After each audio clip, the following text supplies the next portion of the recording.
Hello, hello. What's up, everyone? Hope y'all are having a good Friday. Friday before Thanksgiving.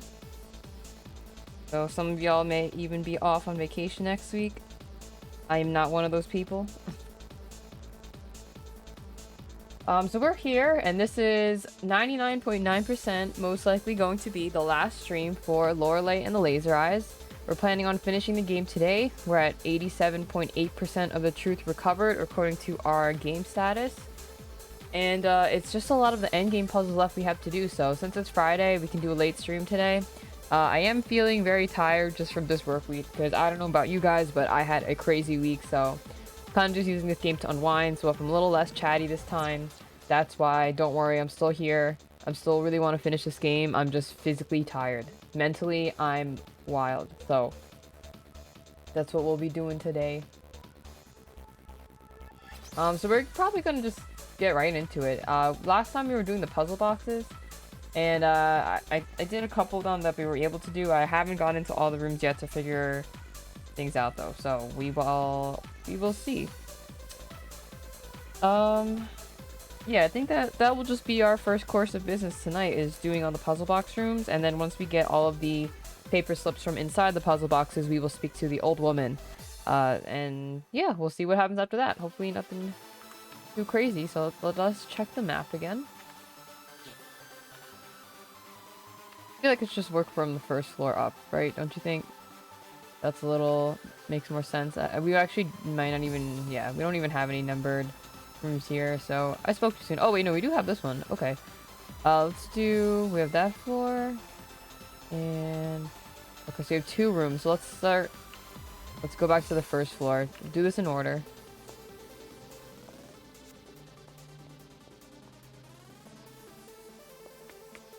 Alright, the left is already unlocked, so let's see what that room looks like.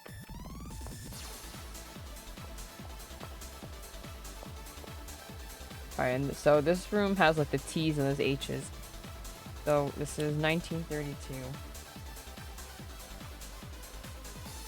Alright, I'm taking notes here, got my notebook still. And the design has like T, H, etc. blocks.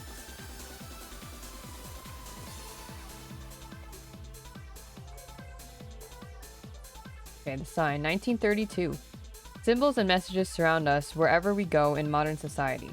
1932 allows us to isolate each message, and the artist challenges us to interpret them, while making it clear to us that to comprehend information, we must observe the observer too. I think this was the first room we unlocked actually, and I was confused with what they meant by observe the observer. It looks like it zooms right in when we go to it. I don't have other controls, so.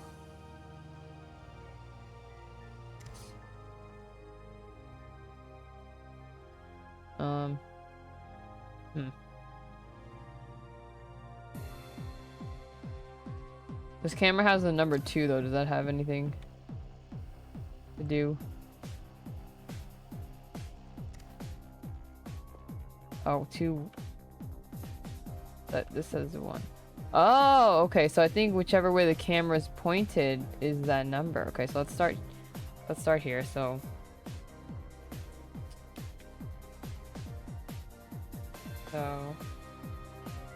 this tall T is number 1.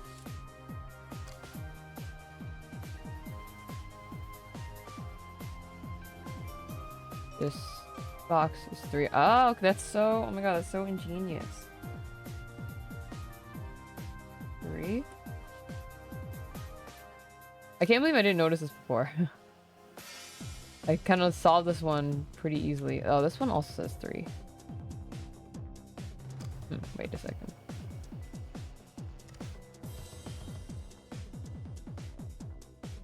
Huh. Okay, I'm not too sure about this one actually. It kind of says...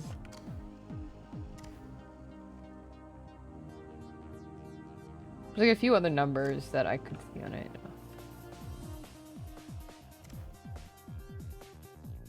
Okay, 3 question mark. This one is like a double block.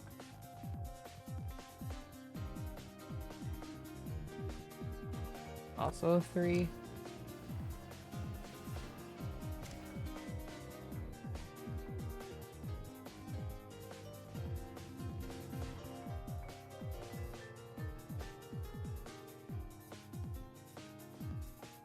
This one says 3-6. I'm confused.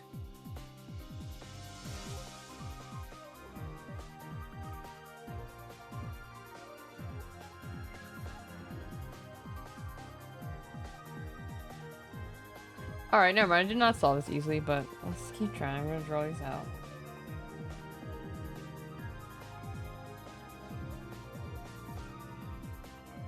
Three or 6, maybe? Oh, H is 9.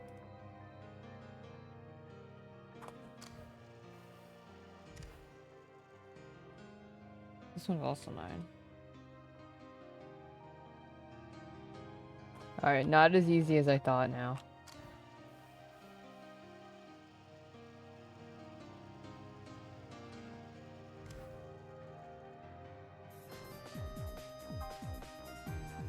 This one has a 9 and 2.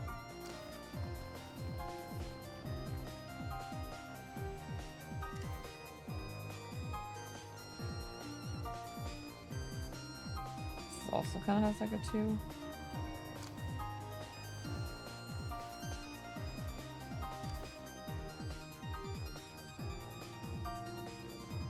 Alright, this one is also 2.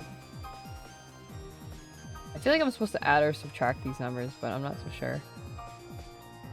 There's a number on the front that I can't really make out. Howdy! We're looking at this puzzle room, so I... Does it... oh yeah, were you seeing that? Wait, can you see the commands? Wait, how did you know I had a death count? Or did you just see me testing it in, like, the old chat history? Because I actually was wondering how that's visible, at least on the viewer side. And it does work. That's why I was testing it. But, can you see the commands available to you somewhere? Or you were just, yeah, looking at me spamming death count testing for, like, the last 20 minutes? Oh, okay. Yes, it does work, though, but, yeah, I was trying to get it to work.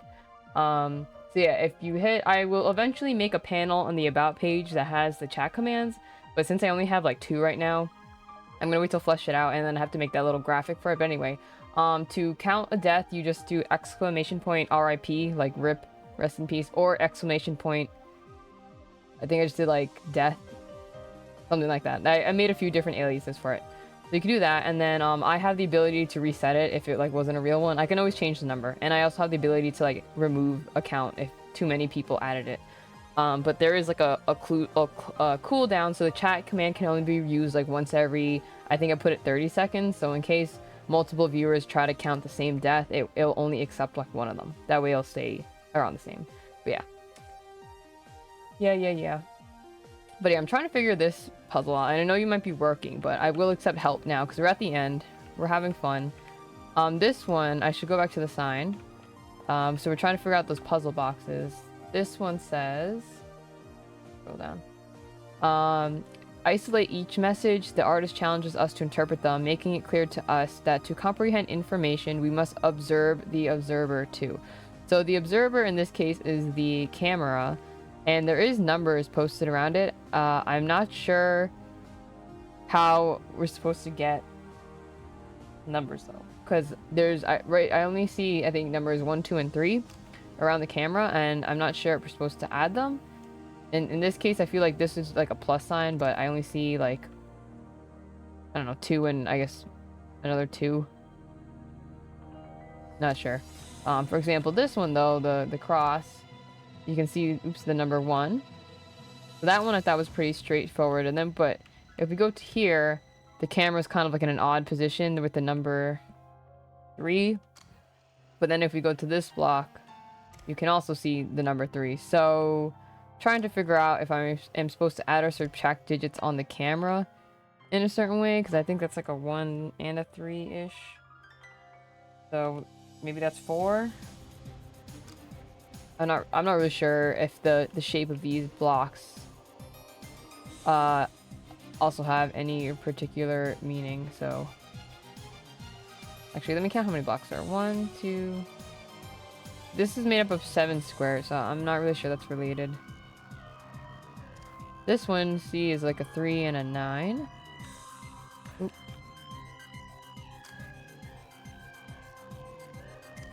The H is 3 and 9.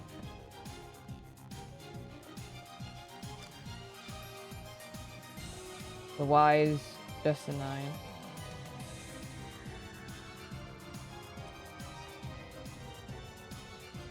Oh wait, okay, in that case, this room is only 1932, so maybe we're only supposed to see where the numbers are the most visible. So in that case, I think it would be the cross. The 9... I think the 2 was... This was 3. This is 3. 2 was one of the other ones, I think. Okay, 9 is the Y. 2 is probably this one? Yeah, okay. So... Let's go try that. See if that was the answer. Yeah, I'm getting caught up in needing all the numbers, but sometimes we actually don't need those in those puzzles.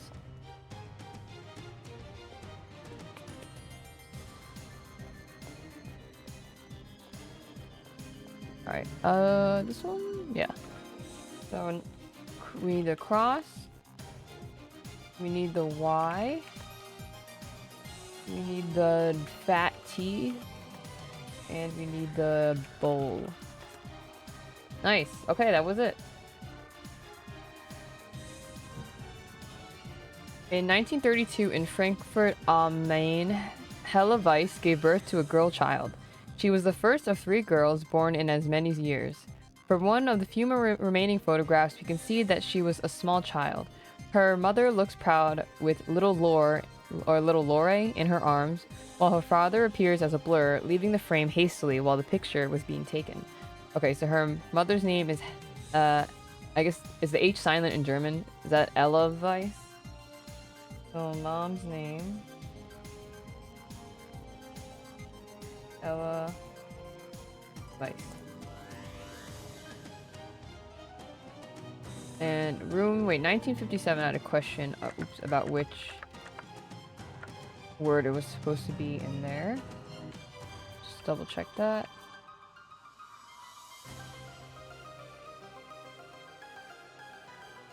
Yeah, wait, what are these counting as anyway? Messages from the past? No. Oh. Oh, we have a lot of visions we didn't see.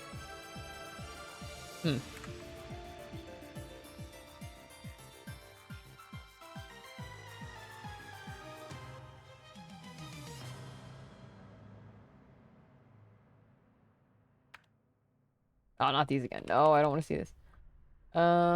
Wait, where does that... Where's... It says it's being saved in my memory, but I don't... Oh, torn biography. Okay.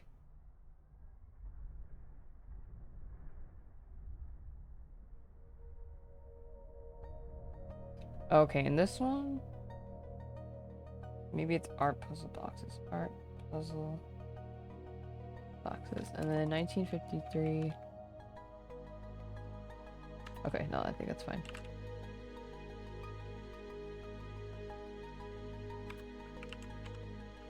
Okay, let's try another room on the first floor.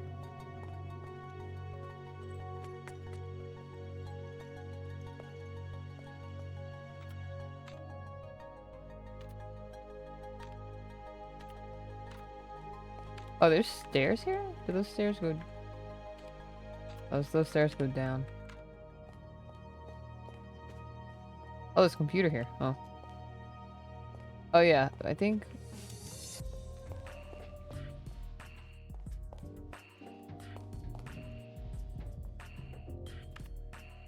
Did we get everything?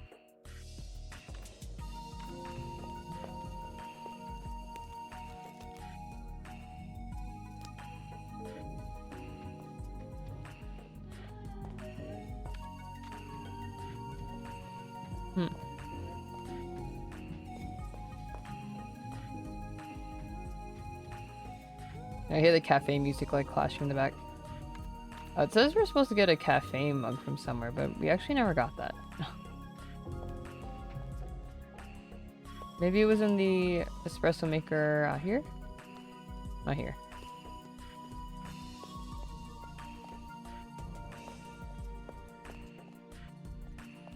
I'm just checking something.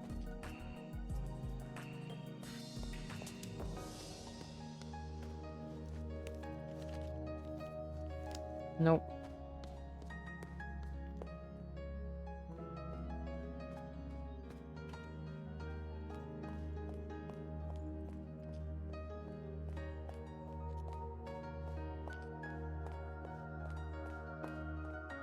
Okay, 1962 has stars and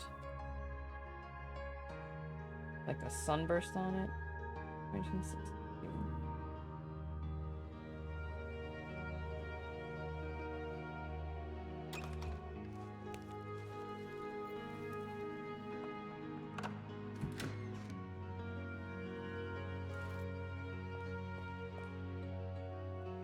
Ooh, okay. Handheld film camera. 1962. 1962 urges us to look around, perhaps even out the windows of our own personal space, to let symbols meet ideas. The work is open to several interpretations, but the artist leaves us a clue when examining its symbolism from specific perspectives. Beliefs are only true when beheld in solitude. So are we supposed to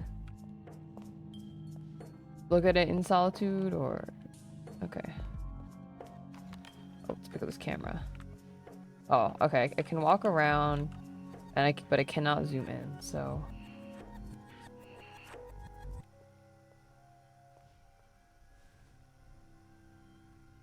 Oh, she's kind of shaky when she's holding it.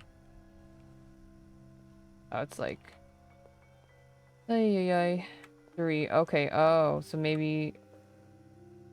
This is 3, so that's a triangle. Okay. 5 is... Oh, that's not 5. 4?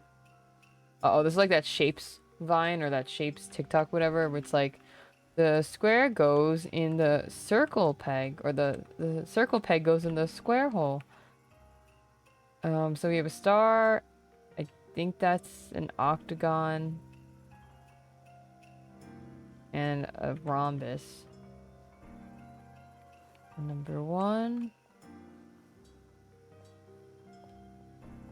So we have another type of triangle.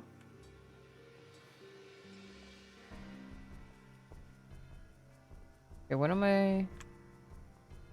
Oh, I guess I'm supposed to figure out which symbol is what number. Okay.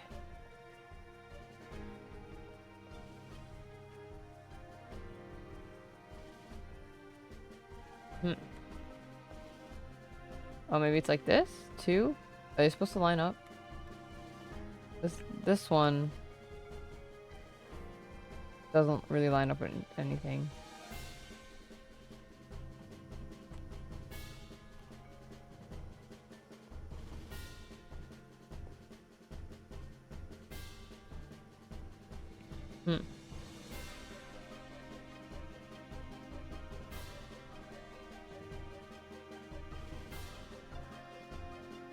There's like a small...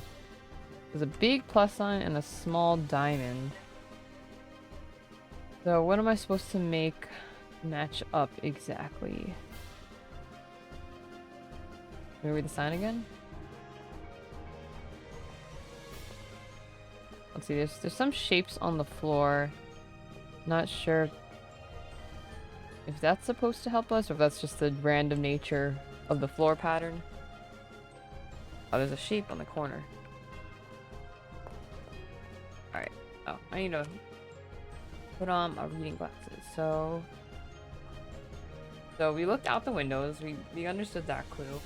Let symbols meet ideas. Okay, so maybe that probably means those shape symbols are supposed to meet the numbers. The work is open to several interpretations, but the artist leaves us a clue and examine its symbolism from specific perspectives. Beliefs are only true when beheld in solitude. So I guess we're supposed to isolate something. Like, what?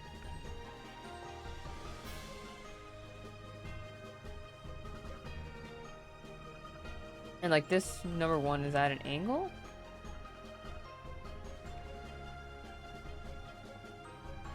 So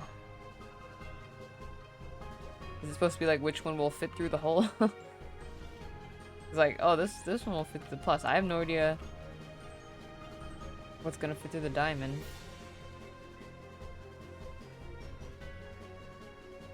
These are a little funky.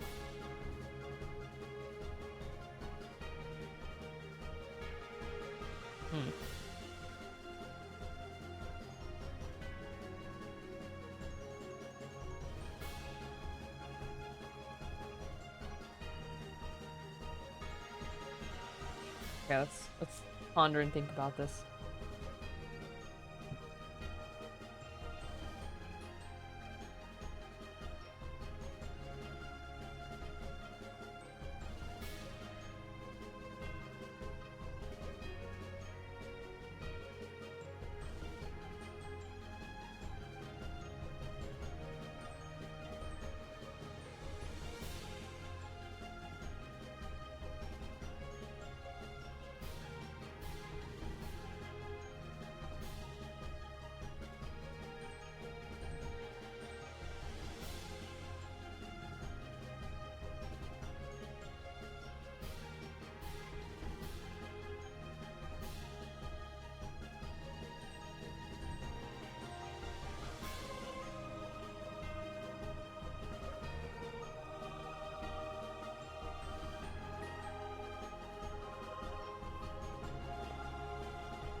Oh yeah, is this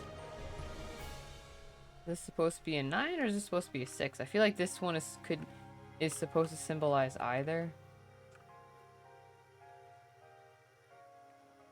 So if we look at the 9 from here, it's a right triangle, but if we look at the 6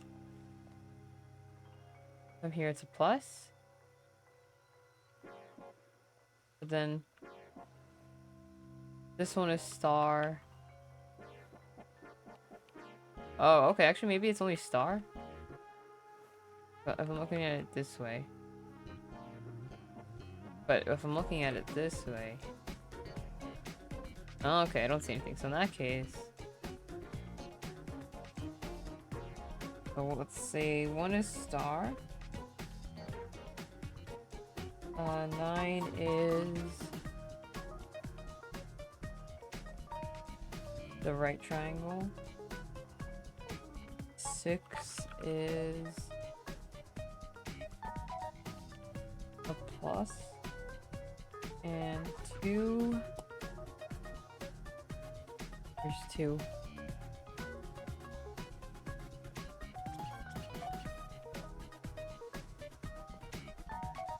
Shit, where's 2?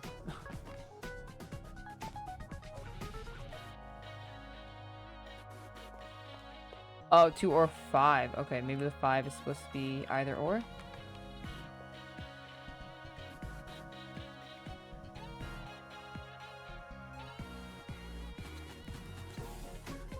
Look at it from the back.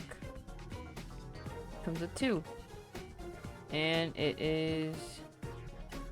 I'm assuming triangle and or that pentagon, but we're gonna go with equilateral triangle, or that is a hexagon. Okay, let's put this into the puzzle box.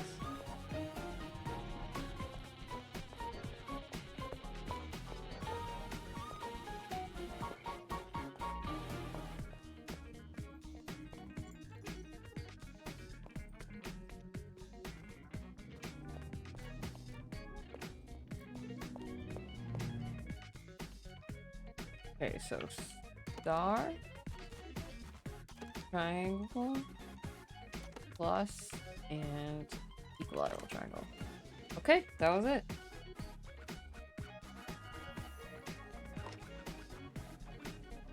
Alright.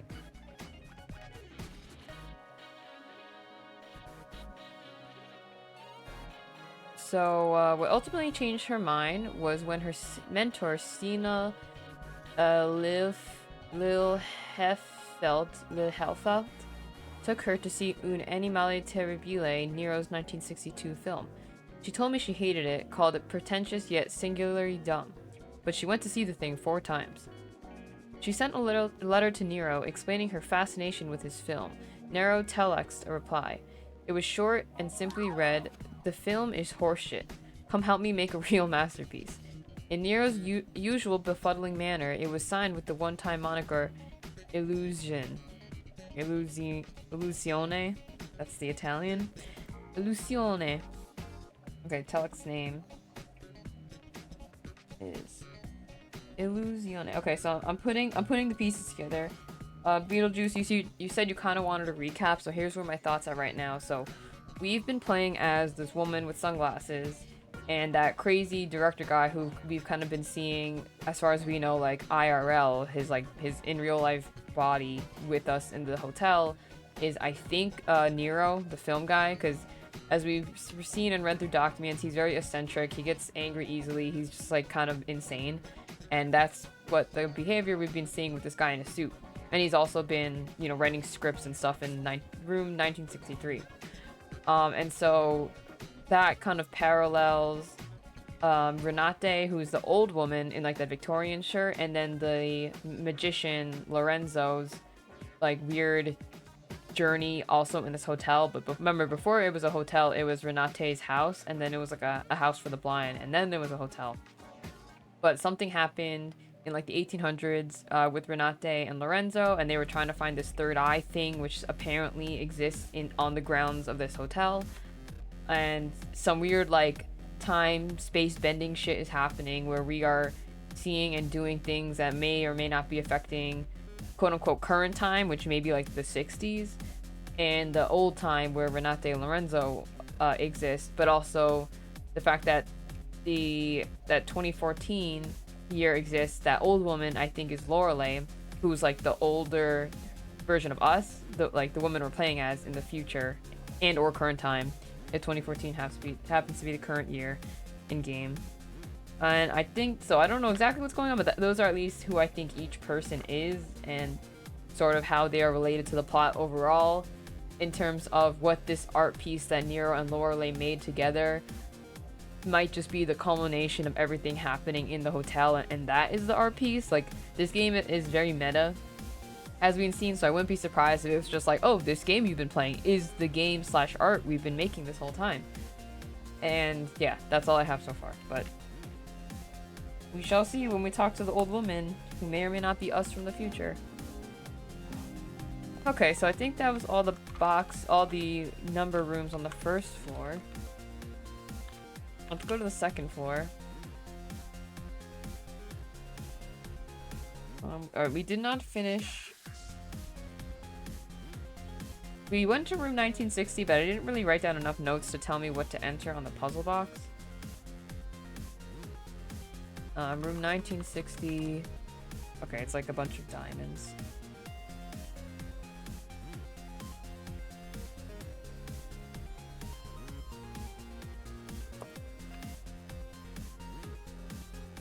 Oh, okay. I think we might be able to solve it without going back to the room. I do have the numbers written down. Just gotta find out which box it is. So I don't remember which way was left, but 31486. So we want 1960. So 1 9 6 0. No. Okay. So let's go back to the room to see how the layout went.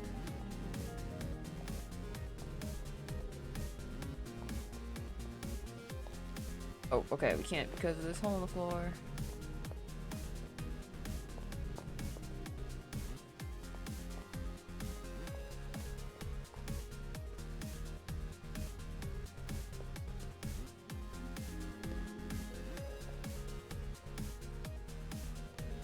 Oh man, we gotta go all the way around.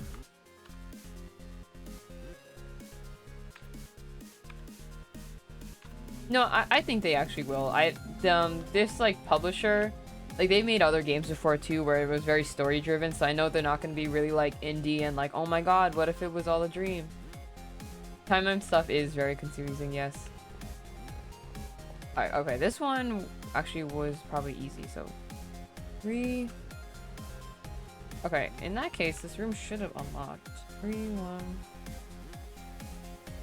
Okay, actually no, I counted from the bottom. That was my mistake. This is the bottom. This is the top. And then on this side, this is number 7, so this is top. Bottom. Okay, so I just wrote them in a weird way. Okay, I guess we will enter that in the puzzle box, because what other rooms are in this area? 1948 we did not do yet, so let's climb back out and see that one. Oh, actually, let's save as well, because we opened a box.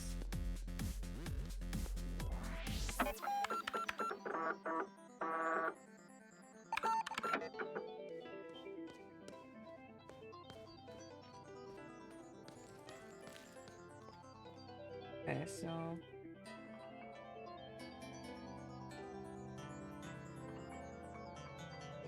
And the design on this room was... like, plus sign thing.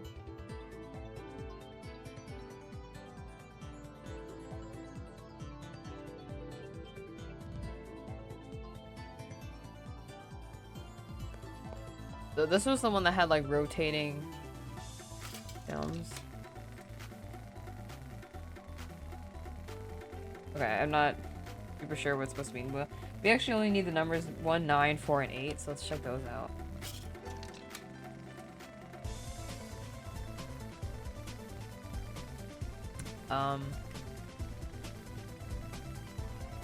Actually, I'm not supposed to be sure which way that's supposed to be. How we turn is equally important as a direction.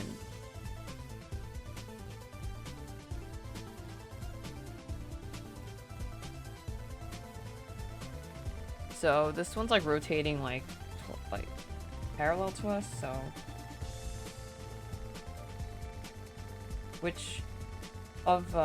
looking at the door design, which let's pull it up here, looks like 2 plus signs. We're supposed to figure out which of these rotating squares in the video corresponds with the button on the puzzle box, which looks like that. Yeah. So there's what, 1, 2, 3, 4, 5. So there's 10 choices, obviously, for the digits 0 to 9. But I guess have to correlate the numbers to the button, and I'm not really sure what this... We have like 2 areas. And like the shapes all rotate in different directions, which I guess put together tell us where they are, where they exist. So 2 and 2.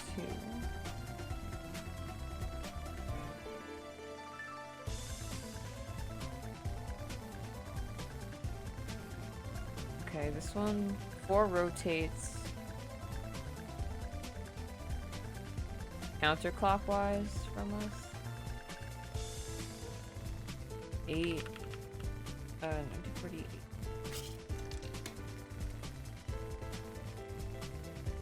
And 8 rotates away from us.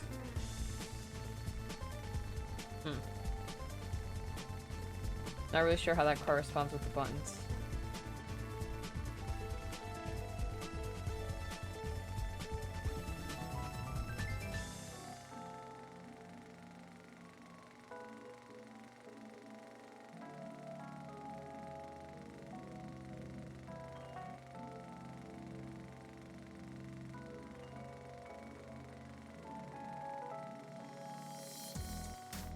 Like, is it supposed to be spelling out a thing, or?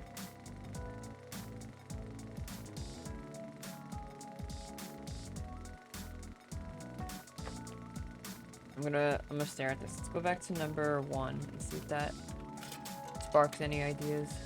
Well, okay, 1 is just by itself.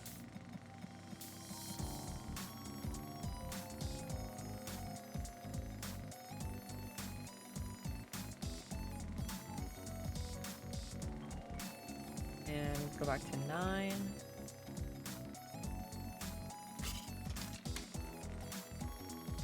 Okay, so 9's like the same, but on the other side.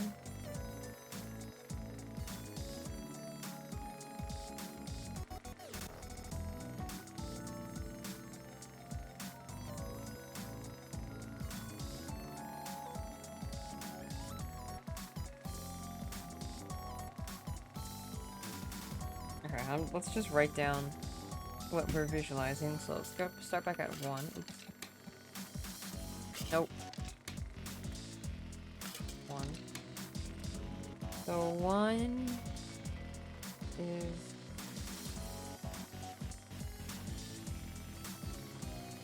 is like stable and it's on the right.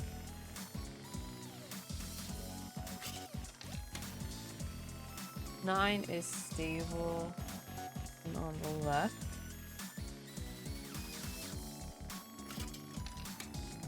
Four is left, and then it's going counterclockwise back. And then 8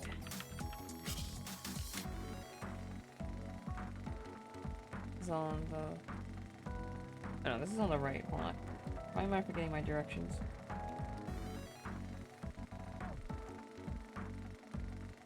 And it's going...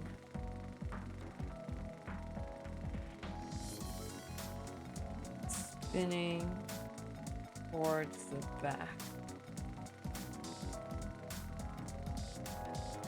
On top. So the back is going that way and it's going this way. I'm saying these things and I'm running, but you can't see it.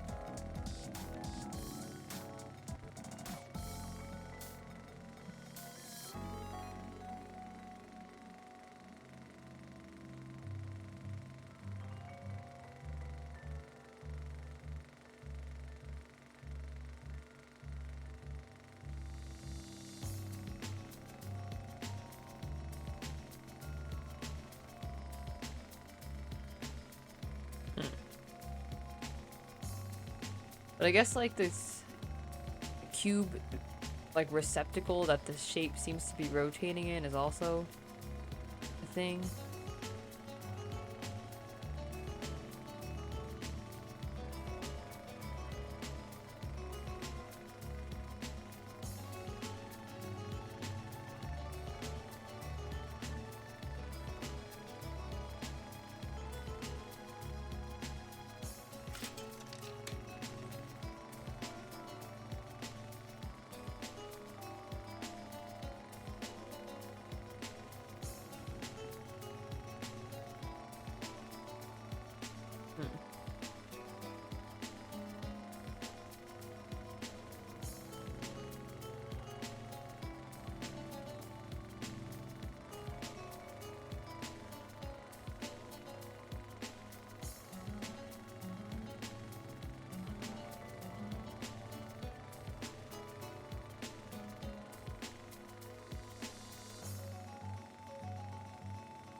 Having confusion.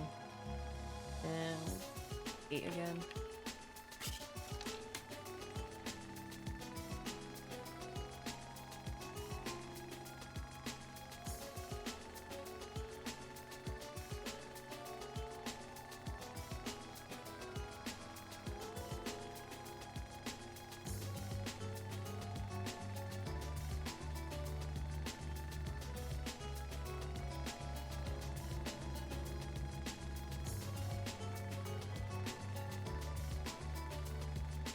Alright, let's go take a look at the puzzle box again. Maybe that will help us figure out what to press. So I'm thinking I'm thinking 1 and 9, since they're like not moving, it's probably like the middle.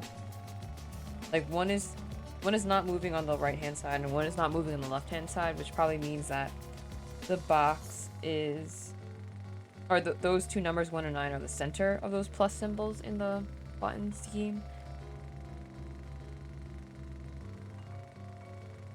8 is on the right and 4 on the right. It's going counterclockwise. Okay, I guess it's technically going to the right, rotating right, if that makes sense. Haha, write that down. And then 8 is rotating up, I guess. Okay, let's go to the box.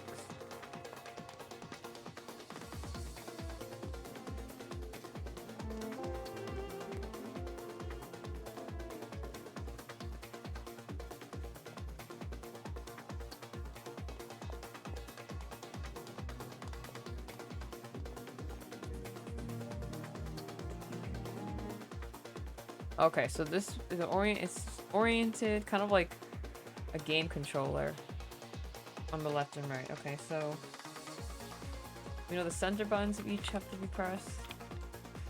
And then 4 was in the right receptacle. Okay, so it's this side, this right plus sign. And rotating right. And 8 was also on the right, but rotating up. Alright, maybe I have to press them over. So 1, right hand side. 9 is the left side. 4 is right on the right. And 8 is up on the right.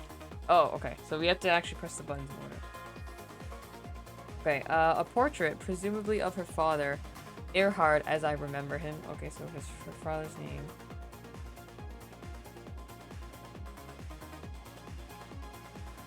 Erhard.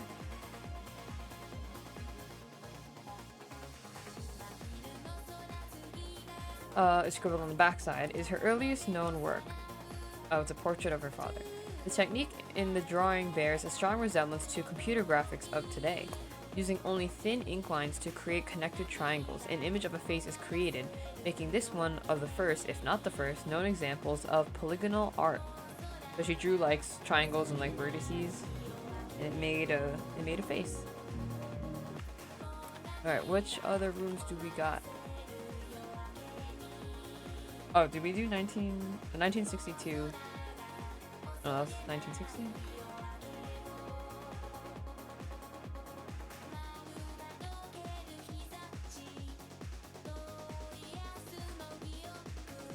Wait, okay, 1960 we didn't enter yet. Let's try that. We tried to do that and it was wrong because my notes were a little not detailed enough. Not this one.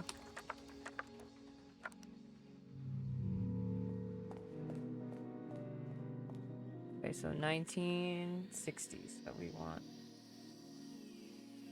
This one, 1.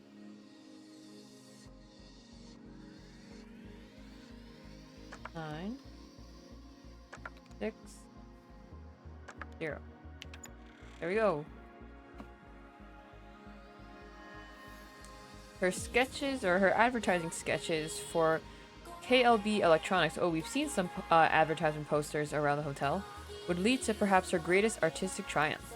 KLB was at the height of its game, and believed then to be the future of computer manufacturers. In a frenzied creative fever, Jose Joe Erzmuller decided that instead of a dry technical demonstration, they should demonstrate the OCU3 in an art exhibition, the 1960 Electronic Art Symposium. Okay, that was one of the keywords she was muttering. She was one of 5 artists handpicked for the exhibition, and her contribution antennae marked the start of her technological phase. Okay, so we probably want the word antennae.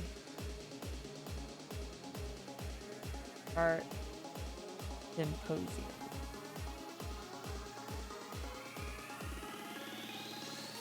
Okay.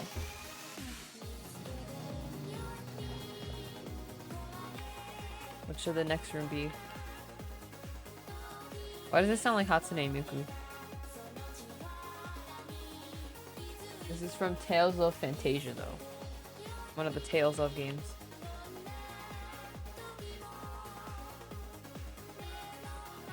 $19.48.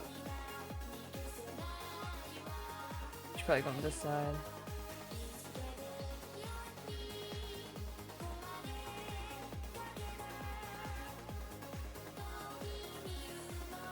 $19.53 we got, okay.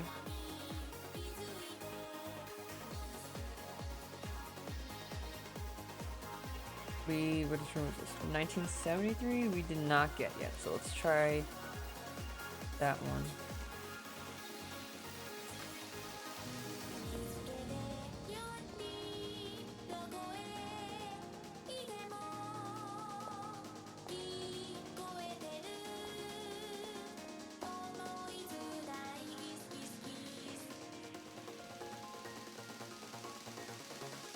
Keep getting stuck trying to leave these entryways.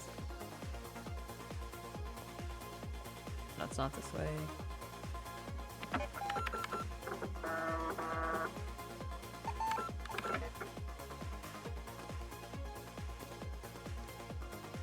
Okay, 1973. Okay, this one has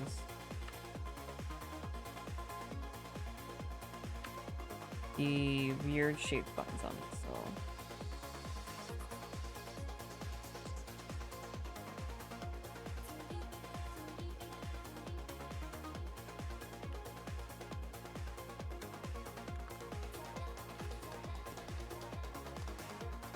Oh, this was the one with that like paint smear thingy on it.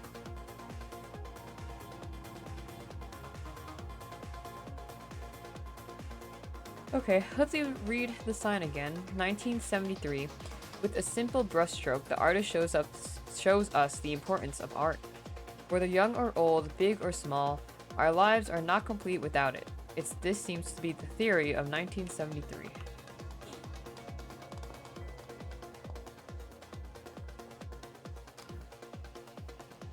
Alright, so yeah, this camera's on a dolly. I can zoom out.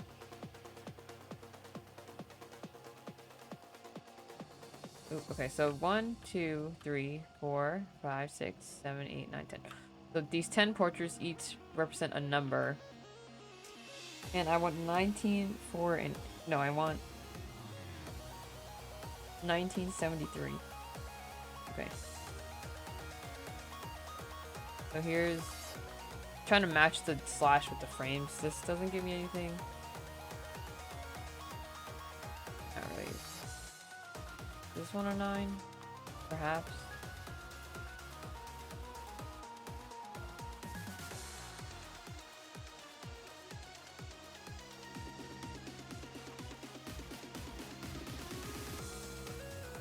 That was like a 4. How am I supposed to make a 7? Oh, this is... Oh, I am? 1973? How do I get a 3? A Z. Alright, I'm gonna say the second last one is a 7, so let me draw these out. 1, 2, 3, 4, 5, 6, 7, 8, 9, 10. Okay, so second to last is 7. And 1973. 1. That's like an 8. Oh, this is a 3. Okay, so I don't know which one's that. 1, 2, 3, 4, 5, 6, 7. So 1, 2, 3, 4, 5, 3, and now we need a 1 and a 9. So I think this one was a 1. So that's number 4. 1, 2, 3, 4. And then 9 should be the one next to it. Y'all think that makes a 9?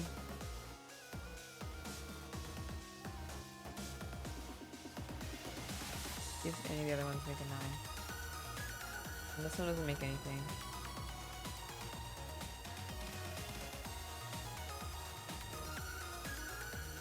It's like a 5. It's a 4. 3, 8, 7, 2.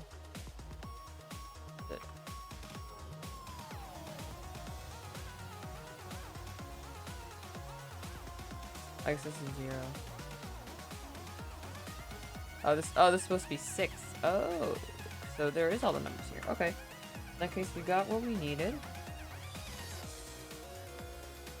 Let's see if there's any other number rooms here. 1, 2, 3, 4, 5, 6.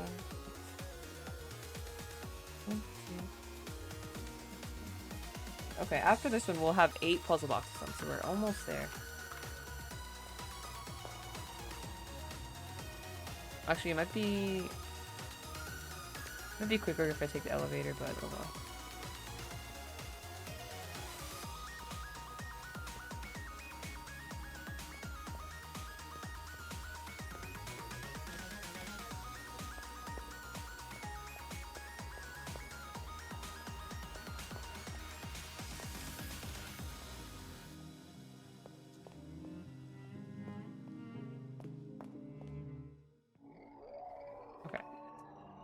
So, 4th one, 3rd one, 2nd to last one, and 2 over. Yay! Okay, what keyword? Indeed, her own body of work had been entangled with the tragedy. I guess the tragedy at the hotel. She completely disappeared from the world of art, and many believe she had passed away. But in 1973, she briefly resurfaced and worked on the project Focus. Focus for display on Ali Mayu Yuna's gallery in Paris. Okay, Yuna's gallery is Focus. It was a multifaceted project combining sculptures, cameras, and interaction between objects and the audience. Oh, I guess Focus is kind of like the puzzle rooms you've been doing. Or maybe that was just a specific room in 1973. He recollected in an interview with Art Filter. The result was amazing, but I could sense there was something wrong. She never came to the opening of the show. In fact, I never saw her again. Okay. Got 2 more boxes, probably in floor 3. 1963. We did not get yet. 1847 isn't an actual one. 1982. Okay, so there we go. Those are our last 2. Oh no, we got 1982.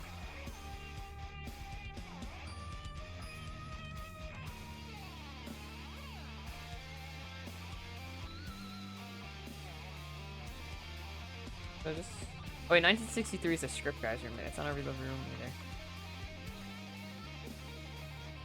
Okay, where were these other locker rooms? Check the 3rd floor. No, that was the 3rd floor. The loft.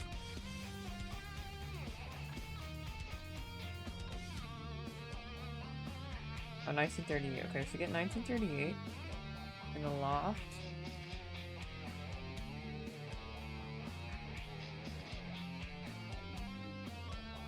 And then maybe there's one in the basement.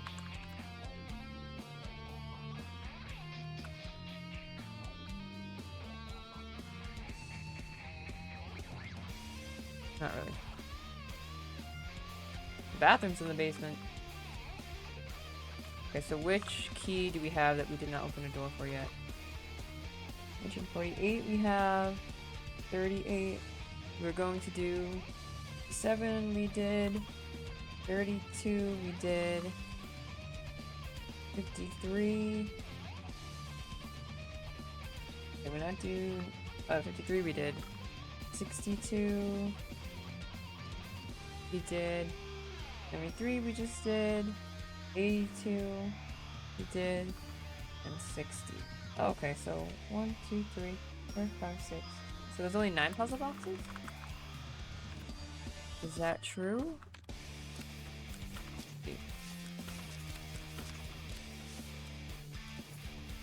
Yeah, okay, we only have 1 more puzzle box left. Okay then. So let's go to the loft.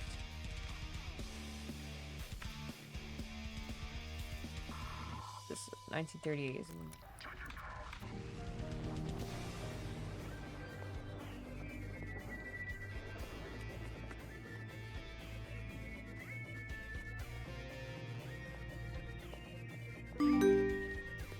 Oh, Pete with the posture check. Let's go. Alright, let me I can't really crack my back, but I do need to stretch it. Thank you for the posture check. Everyone else, unroll your back, sit up, stand up, and roll your shoulders. That felt good. Ooh, back into the game.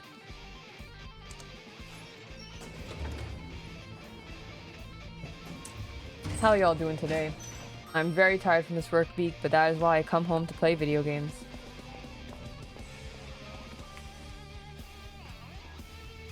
So we got this big room. Let me save.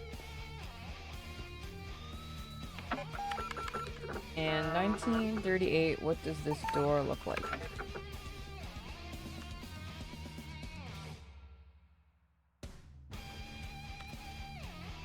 Okay, we got diamonds in 2 sides.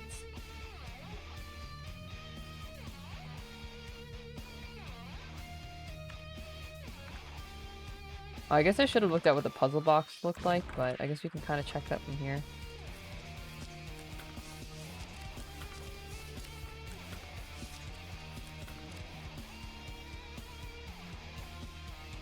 Okay, like the diamond buttons will be lined up on either side, it looks like. Okay, oh, okay, I see. So we need 1, 9, 3, and 8.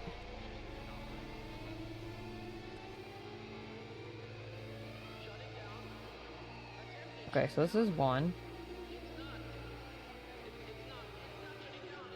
Which is... I gotta draw this out again.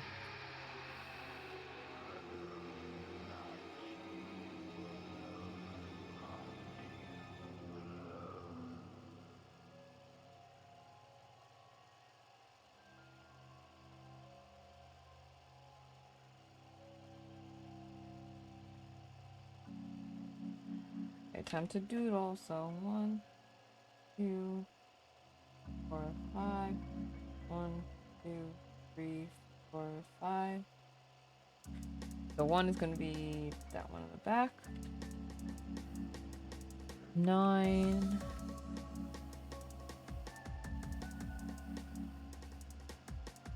I guess is this one? This puzzle's like a little more straightforward than the other one, so that's why I'm a little surprised. 3.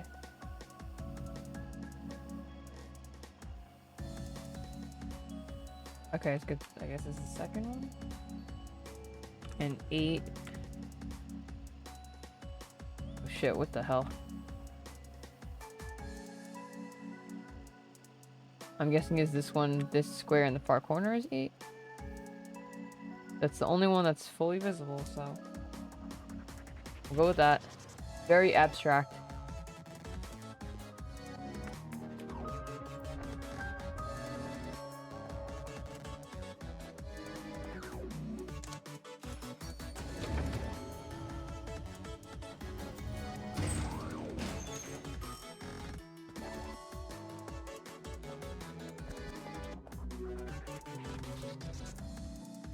Alright, I guess we get to finally talk to the old woman after this. That's exciting.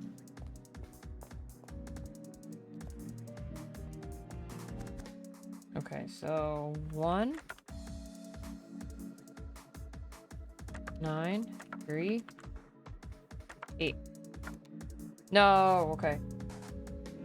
Check that again. Maybe. Oh no, this was that one. 1, 9, 3, 8. No. Okay, let's double check ourselves.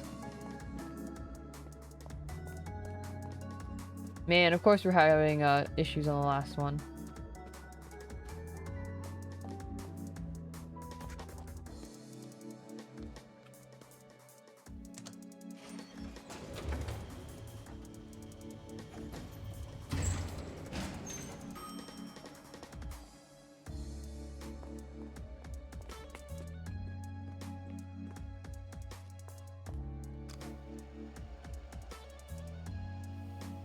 Okay, maybe it's...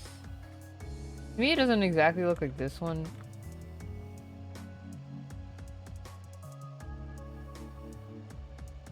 This one doesn't really make a perfect square in the lens. I guess we could try this back one. Maybe that's a 1. 1 question mark. But to me, it's like this one lines up because this is one that's like fully in the frame.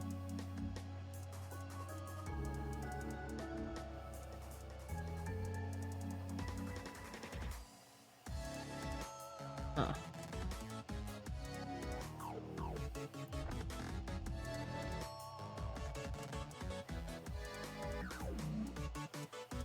I feel like it should be this one. We'll try the one next to it as well, just in case it's North 4. 3 I feel like is definitely this one. 8 is odd.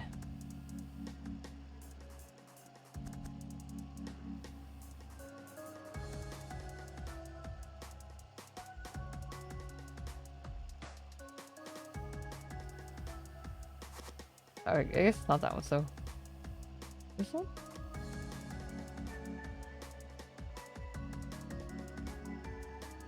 This one might be 8. Okay, if it's not that one, this one could also be 8. But then 9 for sure would have to be this middle one. Okay, let's try a few different combinations.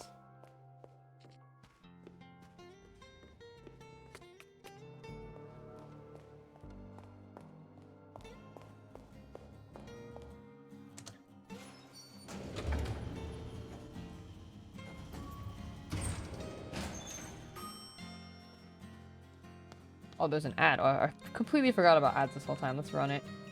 So y'all don't have to see me struggling.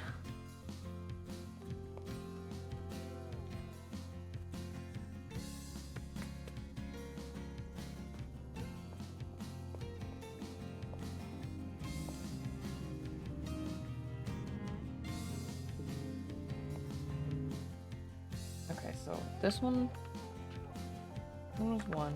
Let's try 9, 3 again. 9, 3, 8. No. Okay. Try this one being 1. 9, 3, and this one is 8. No. Okay. 1 again. This one's 9, 3, 8. No. Okay. Let's try this back one. 9, 3, 8. Nope. Back one again. 9, 3, 8. No. Okay. And there like another combination I did not try.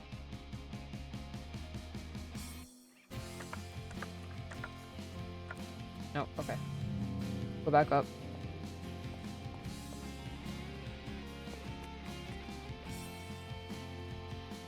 Of course it's the last one that's the hardest. Come on. Come on.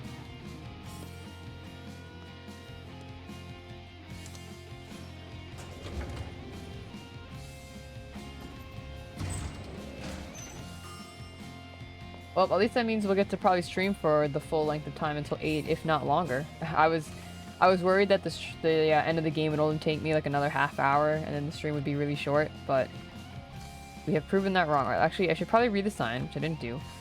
Using modern techniques, the artist plays with perception in 1938. Twisted perspectives appear correct, small appears big, yet always with an equal. We are thus to believe that truths come in pairs. Matching our own truth is another truth, hung on display for everyone to see. Okay, so I have to choose the square that looks correct when I'm looking at the 1.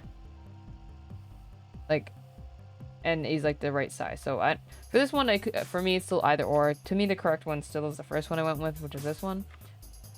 Taking a look at 9, actually, I feel like this one should probably be the last one. Let's do this again. So that was my first guess. Second guess, we're gonna do 1. 9 is gonna be the one in the back. Or is it? Oh no, this one.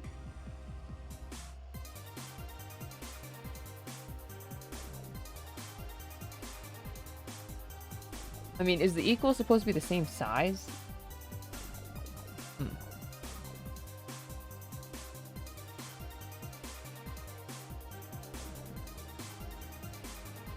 Oh. Oh my god. Okay, so if I line it up.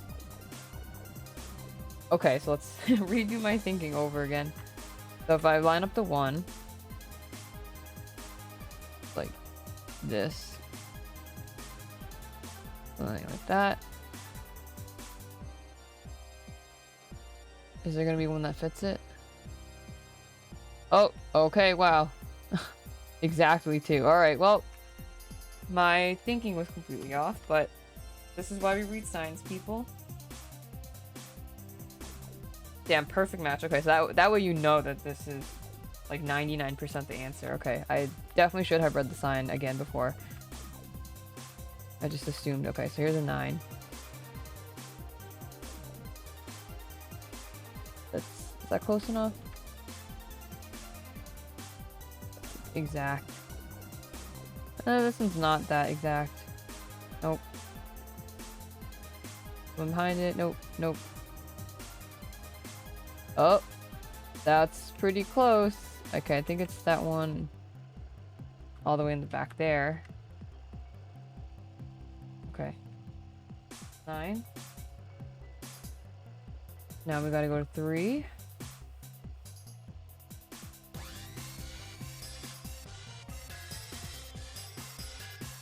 I'm like barely touching my key. I'm like trying to line up. Right, that's pretty close. So now we need a pretty chonky boy. Okay, that's this one. So second on the right. And finally 8. Okay, I kind of like this room now that I know how it works. This is pretty clever.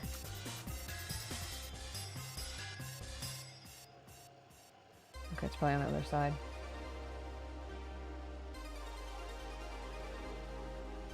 There we go. Okay, this one. Pretty clever of them.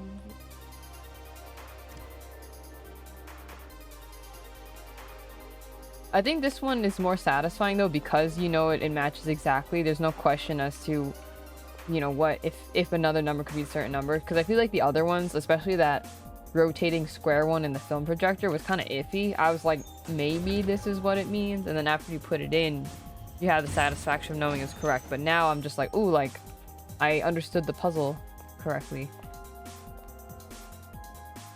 Makes me excited to go back and enter it, and then we'll finally talk to the women, possibly. Okay. 1, 9, 3, 8. Amazing. Her parents started worrying about the situation in the city. Okay, this is like World War II times. And in 1938, they decided that they should go live with her aunt in the country. So her aunt's name. Aunt Antony had suffered several nervous breakdowns, and her grip on reality was at times fleeting.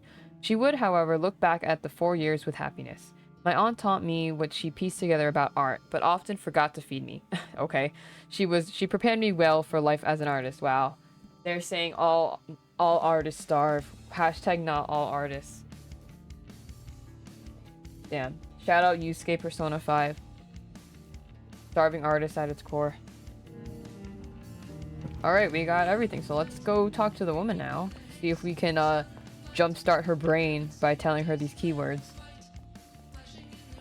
Is this what, like, quite honest question, but like, is this how, does this work with people who actually have dementia? If you talk to them about their lives, do they all of a sudden like remember a lot more? Okay, let's read the woman's file by her nightstand. So we don't know her name. But she was admitted in 2014, which 2014 is probably like actual current year, but like I said, I think the character we're playing as is herself from 1963. Miss Blank suffers from something, and the latter is believed to a symptom of early stages of possibly dementia. It is likely that Miss Blank's condition is, I'm assuming, like lethal or terminal. Lately, Miss Blank has been receptive to verbal communication. Nurses have seen noticeable reactions when mentioning things such as family members, friends, places she has visited, or other things related to her work. As it is believed that this verbal stimuli is beneficial for Miss Blank, the care team intends to find more information about Miss Blank. Visitors will be encouraged to communicate with Miss Blank using any verbal stimuli the care team finds advisable. Okay, let's talk to her. So let's go down the list. 1, 2, 3, 4, 5, 6, 7, 8, 9. And I think she said 9 things, right? So 1, 2, 3, 4, 5, 6, 7, 8, 9. Okay. So let's go down my list in my notebook. The first one is, oh, actually we can go, let's go in order of her life, actually, as best as I can piece this. So 1932 will be the first room. 1938 is the second. Then it jumps a bit. So 1948 is the third room. 48 to 53, fourth room. 57 is the fifth room. 7, then 60 is the sixth room. 60 to 62 is the seventh room. 8th room is 73, and the 9th room is 1982. Okay, let's talk about what happened to her in 1932. Her mom's name, I'm gonna just assume, let's just say Ella.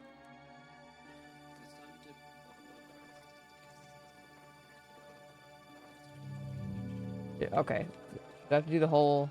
Oops. Does it allow me to do spaces? No, but it does have like this weird symbols.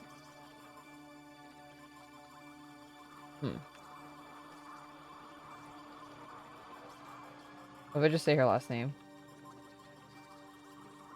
That's not her last name. E-I.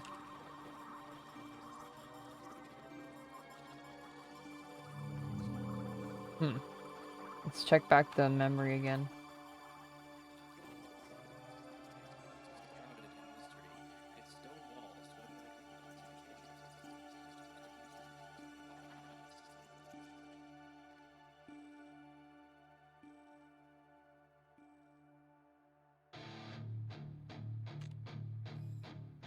Oh, Hella. Sorry, my bad. I totally did not write that correctly. Pronounce Ella, but it's like Hella.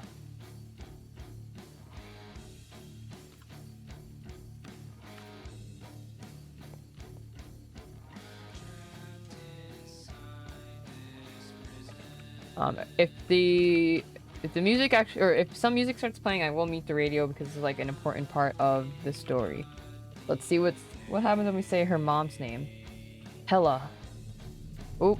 Oh. Oh. That's kind of scary. Am I supposed to remember the shape? Damn, she didn't say shit. She just showed me some stuff. That was really creepy. I guess that's what her laser eyes refers to. Patterns? Where did that get saved though?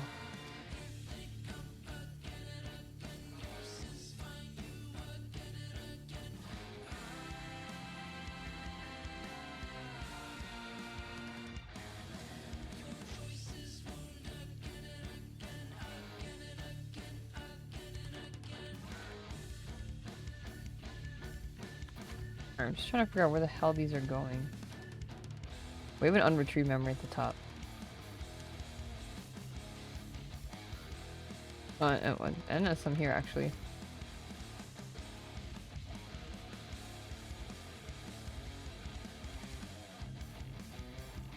I feel like it should be in patterns. Oh, maybe visions. There we go. Oh, okay, 1932 looks like that. Sure. Okay, I guess we'll figure out what these shapes mean in a bit. Let's keep talking to her. So next, in 1938, your aunt's name is Antonia.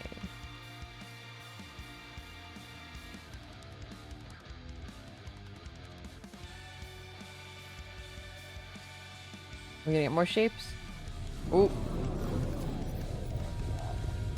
Okay, whatever those sticks are, okay. She does have laser eyes. Okay, let's roll ads while we're just going through this, because I thought she was gonna talk, but I guess not. 3, her father's name is Erhard. Oops.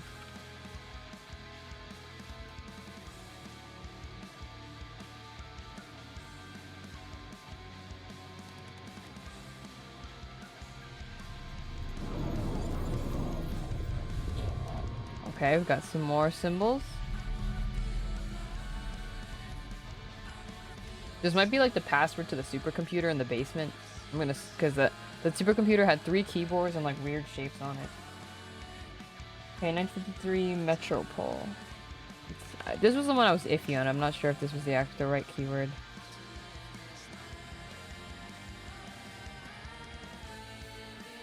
Okay, it is.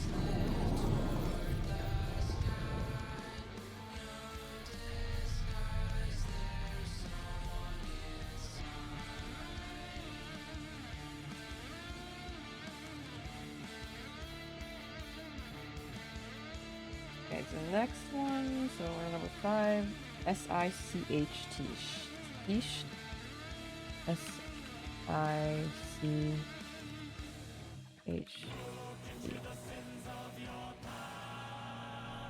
Someone who knows German, correct my pronunciation.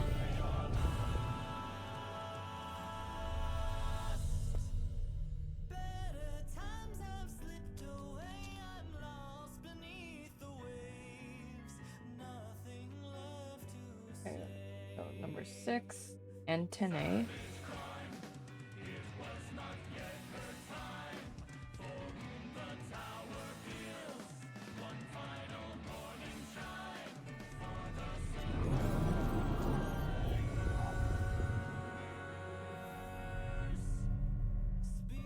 Maybe I should be drawing these. Some of them are kind of complicated though, so I'll defer to the mental notes, and then if I need to draw it out just for puzzle solving purposes, I shall do that later. Okay, room or memory 7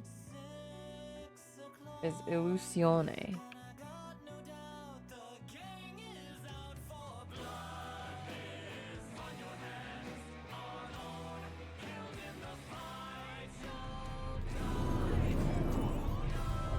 Yeah, like I ain't drawing that out, especially because it kind of disappears quickly.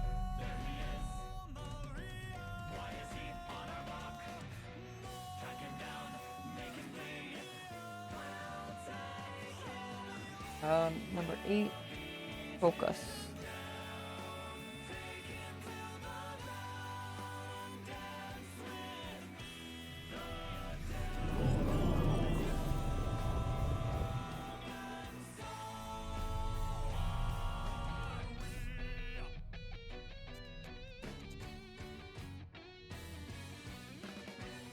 And the last thing.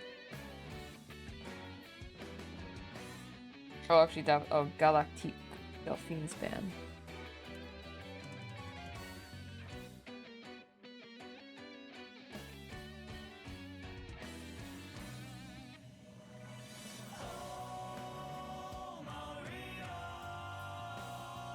Just fits.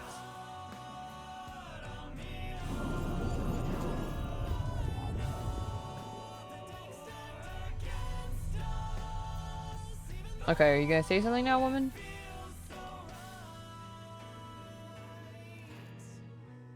Can you see now? Oh, thank you for helping me see, young woman. That was it. Oh, go and open the third eye. Third eye's opening soon. Truth is near. The truth is very close. Thank you. Okay, she's gonna cycle through this. Alright, the third eye is probably that Ocu3 computer. Let's, with her laser eye password, let's go see if we can sign into it.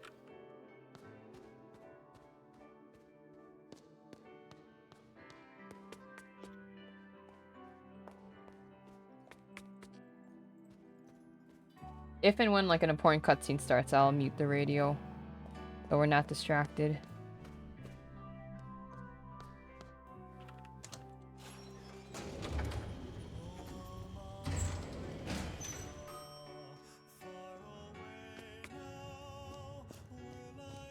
Ocu3 KLB Electronics. Oh, there's a save point here. Let's do that.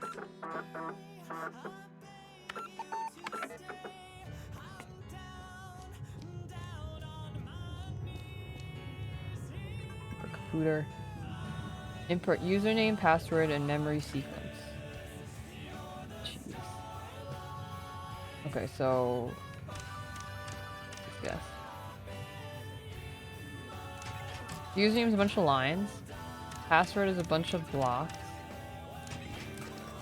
And memory sequence is... oh.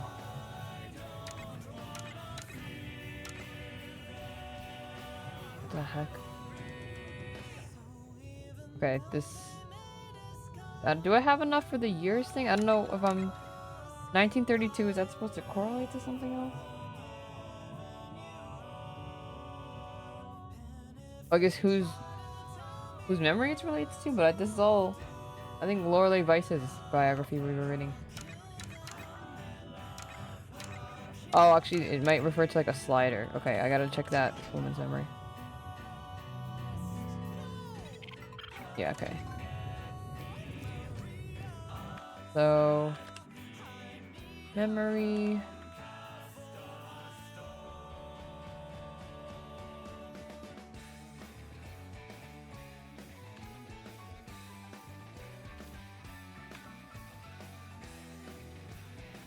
Okay, I don't know how I'm supposed to put these together, honestly.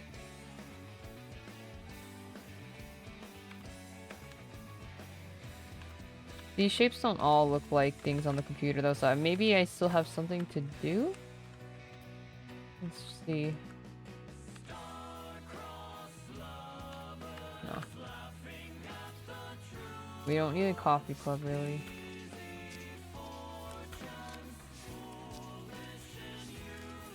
I think we did everything else. Maybe we'll try calling the guy from the lobby? Oh, you're not at 94.3% of the truth, so I think the next thing we do would probably finish the game. You don't need 100% of the truth to finish, because I think 100% is just like completionist wise, and as you saw, we have some things we did not do. I guess we can call the coffee club. How much money do I have? 35? Okay. Well, let's call the guy in 1963 first. See if he has anything important for us to say. 1, 9, 6, 3.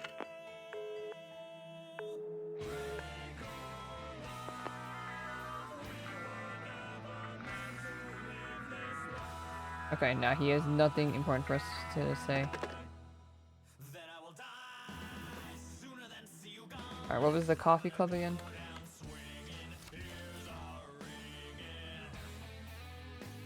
$90, $57, $52.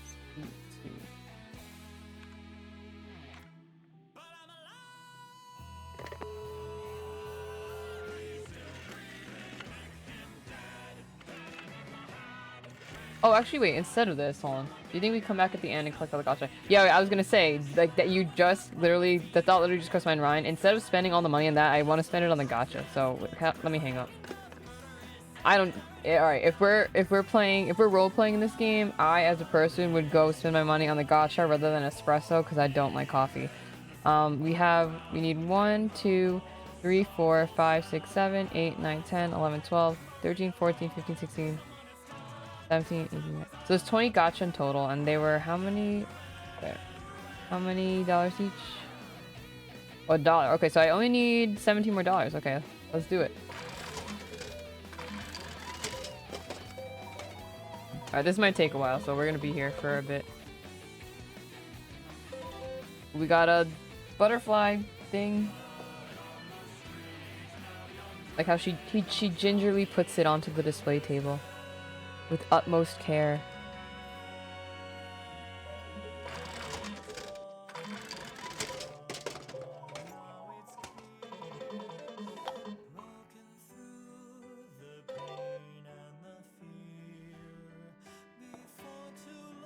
And this is like the signboard? I wasn't looking.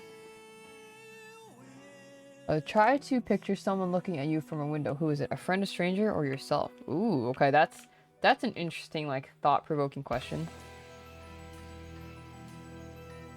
I like it. Alright, can I look at the gacha, please? Oops.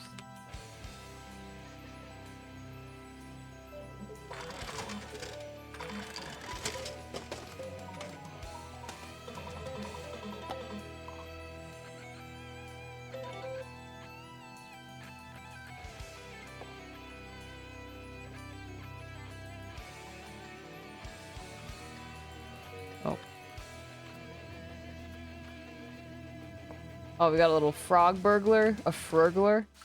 He's cute. Oh my god, I really like these little... I wonder if these are like Easter eggs for the devs' older games? Or other games, I should say. Yeah, Simogo. That's the company name. So maybe these others... These are probably other Simogo characters or things. There's a little house.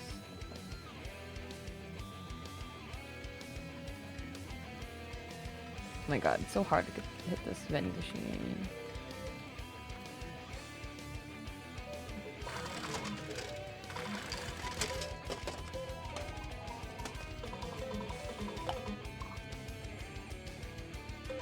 Okay, goat guy.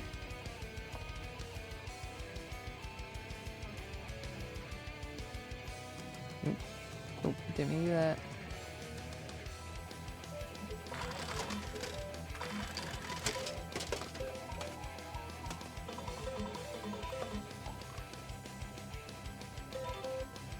Or cloth with an antenna. We're just killing time now before we actually finish the game for realsies. I like how it actually shows the vending machine emptying out. Okay, a heart sword. Oh, I think that is definitely from one of their other games.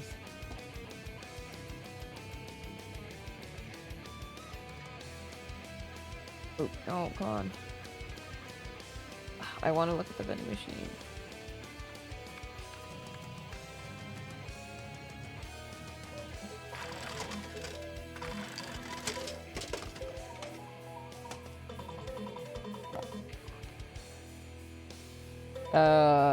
I don't know what that is. Some cube block thingy.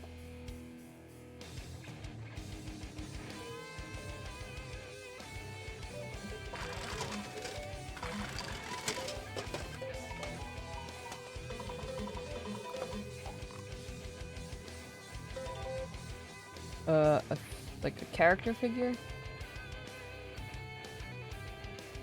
Anything else we don't do that we could? There's apparently like, I mean, the save point is right next to the point of no return, so we can always reload. And I'm sure, like with most games, you can just reload your previous save to go back till right before you finish the game to tie up loose ends.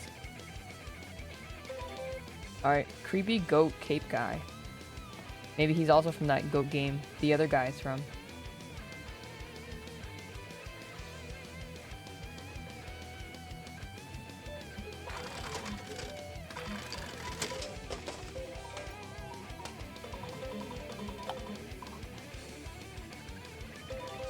Okay, tiny guy.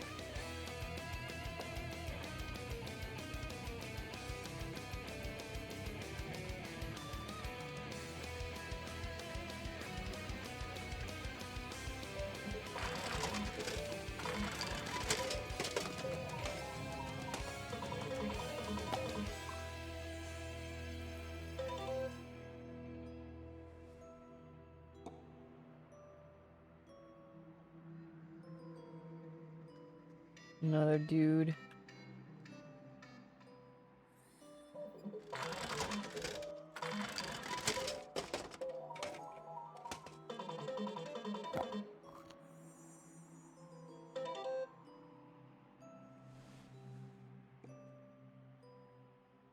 Another cartoony guy.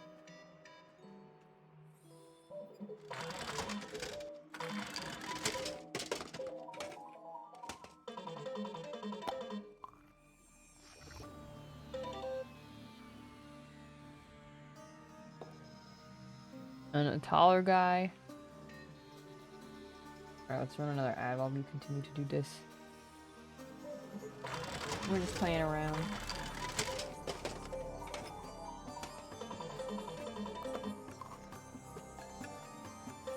Ooh, a tinier guy with big eyes.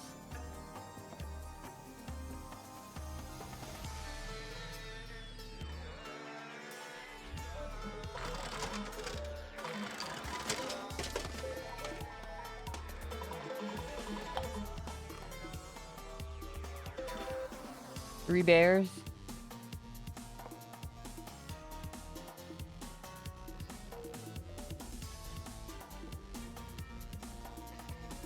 We never found out what the tampons were for, by the way.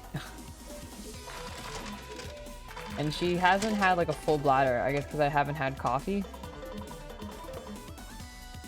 Oh, this is a doohickey. Did we get a little Steam achievement? Ooh, we did Simogo Consumer of the Year award. Okay, I want to go back to the supercomputer. We'll refer to the memories and see if we can decode it again, and then we'll come back to somewhere if we can't figure it out.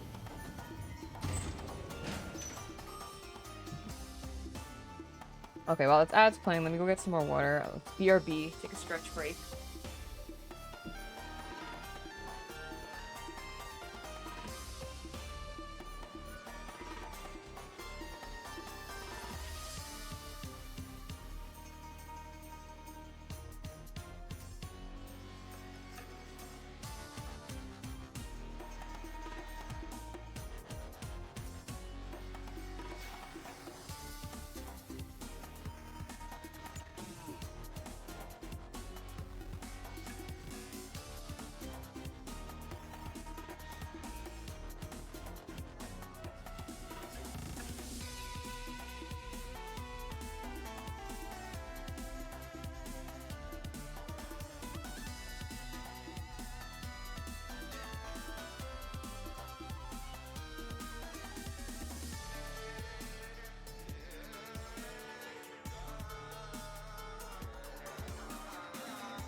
And back.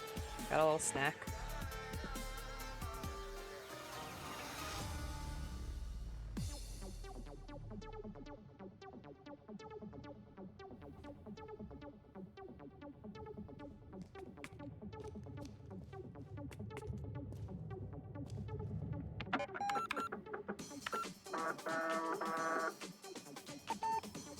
So let's look at the keyboard again to see what our options are. But I keep forgetting what it looks like.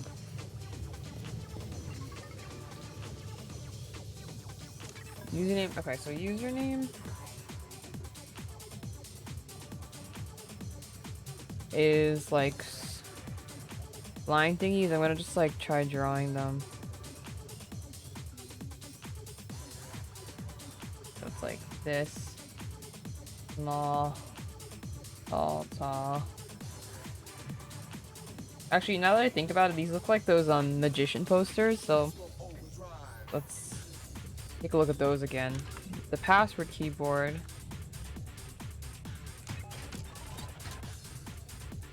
is Tetris blocks. Oh, that's right. Tetris. So where have we found some Tetris blocky things? And then mem sequence. That must be the codes that she was showing us, because I think there was like a little switch for each year. So 1, 2, 3, 4, 5, 6, 7, 8, 9. So 9 switches. Okay. And the options are 1847, 1963, and 2014. Okay, so actually we might have the username, in which case the old woman's memory sequence shapes is probably just for this last keyboard. We still have to figure out where we've seen the password before. Let's check out the magician posters. Yep, okay, that does look like these shapes, so okay.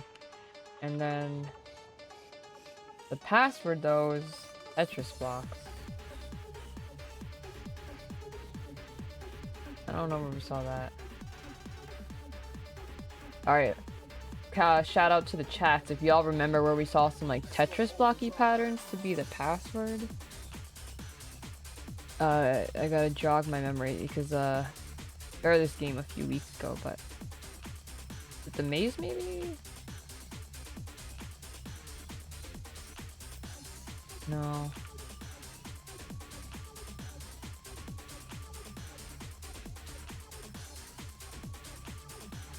Okay, we'll worry about that later. I guess let's try to decode these memory things.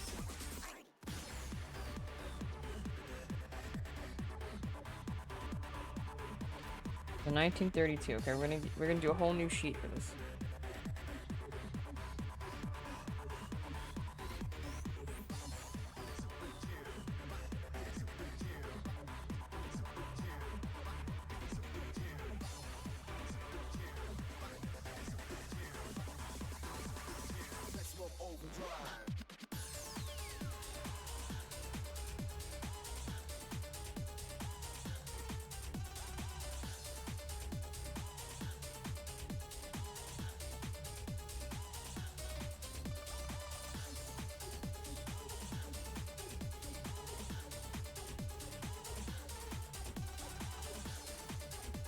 Okay, now that I'm thinking about it, those codes that they said from the red maze or something that we had to commit to memory that was not saved. I think maybe let me flip back to my notes. Those did look like Tetris blocks. There was only 3 of them though. So let's look at the computer and see if this matches up with any of them, just so I can double check. Alright, yeah, that will be the magician poster. Password. Okay, so I have, okay, yeah, I have this shape as the first symbol. Second one is like a C that's missing something off the top. This one. Okay, that's right next to each other. And then, like, a Z that's been rotated. I think it's...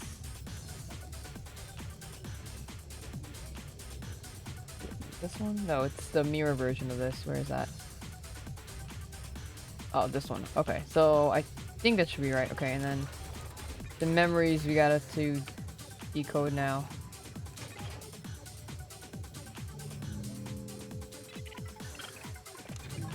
Okay, let's take a look.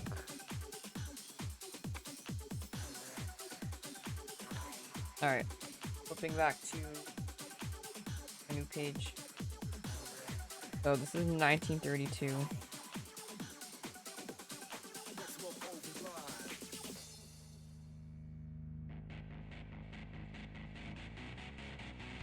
So we have to figure out if the 1932 vision goes with the year 1847, 1963, or 2014. So yeah, this is what we got. So, I mean, I'm assuming the shapes symbolize numbers for the year. So let's write this down. 1847, 1963, or 2014 are the choices. Okay. So, what number does this look like, guys?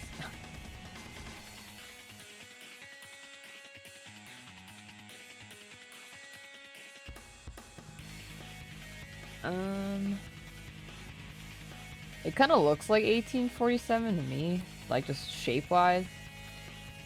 And like the square is small in the front, so that's why I think that's number 1. So it's either 1847 or 1963. Oh, actually no, it's the number of cubes. Okay, so this one, so yeah, no, that is 1 cube. The square is a full 9 cubes, so that's 9. Then we have 6 cubes to make up the rectangle, and then 3 cubes to make up the line. Okay, wait, that one is kind of easy.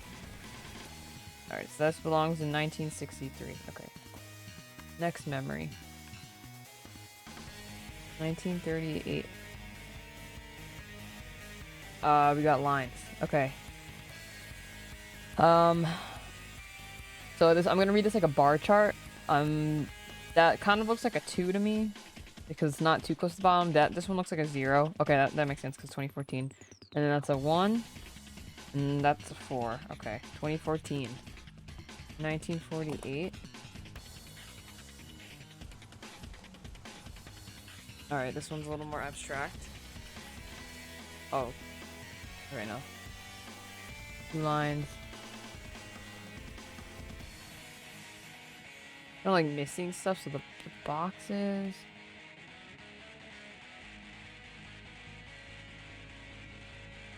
I guess how many times the box is split, maybe? So the first number is either 1 or 2. And then if you add another line that's a 2. You add another line that's a 3. Okay,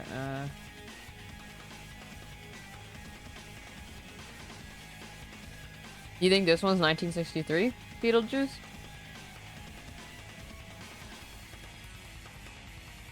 Oh, because it's like mirrored. Oh, wait, I see that now. Haha. Okay, so yeah, 1, the 9 is mirrored, the 6 is mirrored, and then 3. Okay, wow. Nice. Yeah, I'm taking hints, by the way. I don't feel the need to stand here and stare at these things for too long, so all help is appreciated. Okay. Oh, sorry. Which Which year is this? 1953.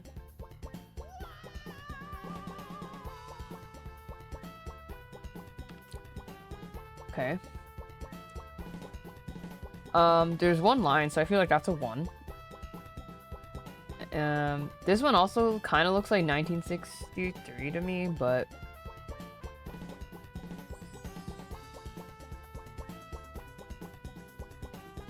I guess how many lines make up the shape? 1, 2, 3, 4, 5, 6, 7, 8. Wait, 1, 2, 3, 4, 5, 6, 7. Oh, that's only that's 8 lines. Maybe it's 8, so it's 1, 9, 8 lines.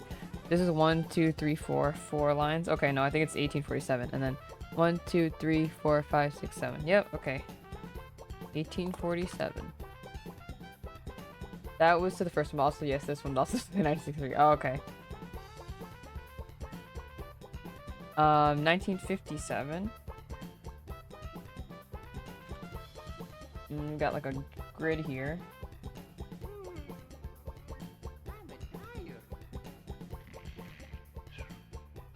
Let's say it's a 2 because there's like 2 lines that cross, so let's just guess. Right, so write down 2. But then that means this one would have to be 0? That doesn't make too much sense. Oh, maybe it's how many crosses there are, like how many cross symbols. So let's say the first one is 1 because it's 1 cross symbol. Then we have 1, 2, 3, 4, 5, 6, 7, 8, 9. That's okay. 1, 2, 3, 4, 5, 6. Okay, 6. This might be 1963. And 1, 2, 3 cross symbols. Okay. 1963. 1960 memory. Got some squares.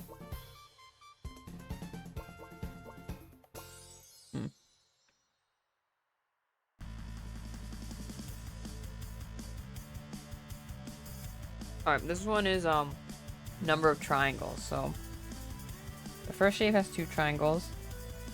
Second shape is 0 triangles. Third shape is 1 triangle, and fourth shape is 4 triangles, giving us 2014.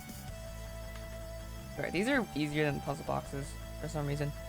Okay. This one looks like a radar. So.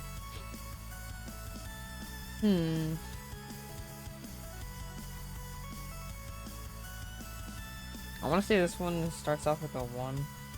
And I'm guessing here.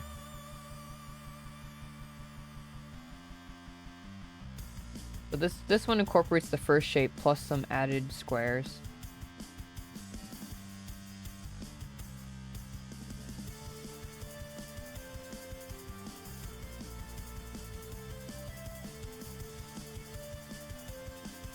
Then the last symbol is like 3/4 of a square with this little dot.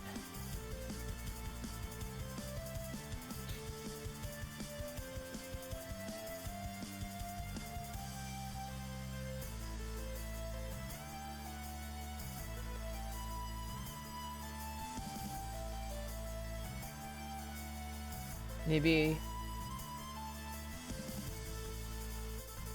Oh, I think it's showing like a protractor. So let's say we take a line and hold it at the point at the dot, and then rotate it the way that arc is showing. That means this first one is a 1.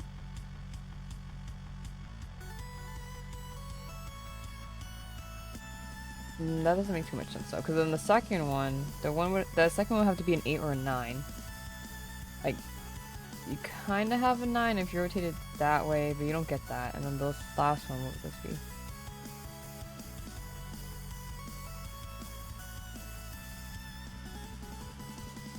Oh, okay, I get it. I think it's like if you broke the number in half. Okay, so this is gonna be hard to explain. So the first one is a 1, but it's like the bottom half of the 1 has been swung up like 90 degrees to be horizontal. So that's a 1. This one, it was an 8, but the 8 got hinged off and swung out. So that's 8. Then it's 1847. So then, yeah, this one, the right-hand side of the 4, the right half of the 4 got swung to the bottom. And then the last one, it should be a 7. This one's odd. Oh, yeah, the bottom half of the 7 got swung horizontally. Okay. There we go.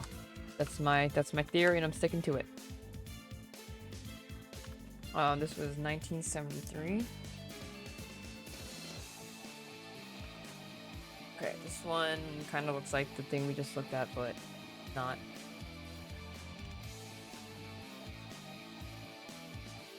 It kind of looks like 2014 to me, I think. They just like they again chopped the number in half. Yeah, because if you take the top half of each number and push it back to the right side, it lines up. Okay, that was cool. Actually, I did not notice that at first glance. They're really good at hiding these puzzle answers in plain sight. Like, just looking at this, I just thought it was a bunch of lines when we were looking at the lady giving us the vision. Okay, 1982.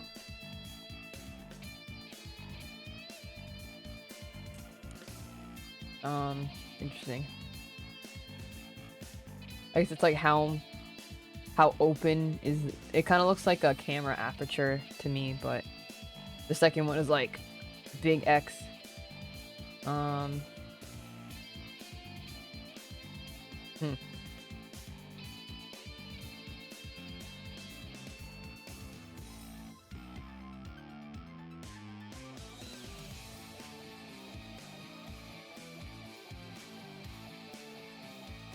Oh, okay. I think it's... Oh, okay. So it is just graphically the number. So it's 1847. So if you take like the number again and then you kind of like quadruple it and make it a pattern, it'll look like that. So that's why the first one is just... The first one kind of looks like a reticle and it's a 1, but like 4 ones radially out. The second one is an 8 and it's like...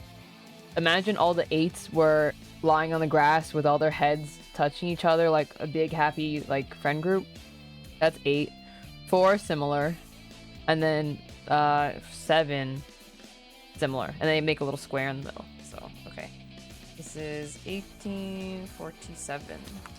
Oh, and that was the last one. Okay, so I think we might have the password, username, and memory sequence for the computer. We're at 1940. All right, let's give this a try. Is everyone paying attention? And there's no ad breaks for an hour at least, so we're Gucci on that. No ads gonna interrupt this. Okay, everyone gather around. This is gonna be really embarrassing if this password actually is not the right one, but trial and error. Okay, so gather my notes. So the username is... Oh, okay, wait, hold on. You know what I didn't do? I didn't actually look at the magician posters. Let me do that. Alright, you guys have some time. You go get water, go put some socks so they can be knocked off by the story of this game, possibly. Alright. Oh, no, stop. I keep doing this. It's so hard to accidentally keep clicking enter.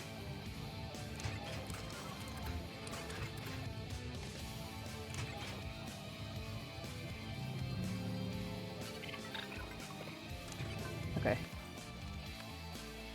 Posters. Oh, posters? Posters. Oh, shit. Am I supposed to know which one is which? I'm just gonna... I don't know what order this is supposed to be in. So this is gonna be the username.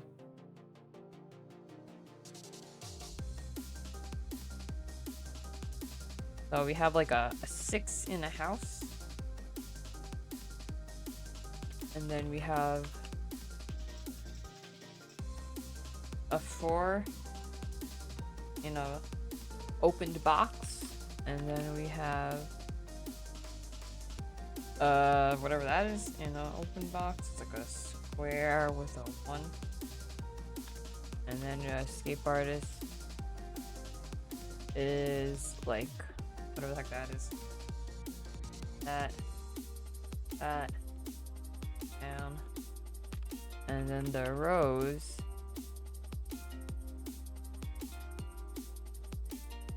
Draw this accurately.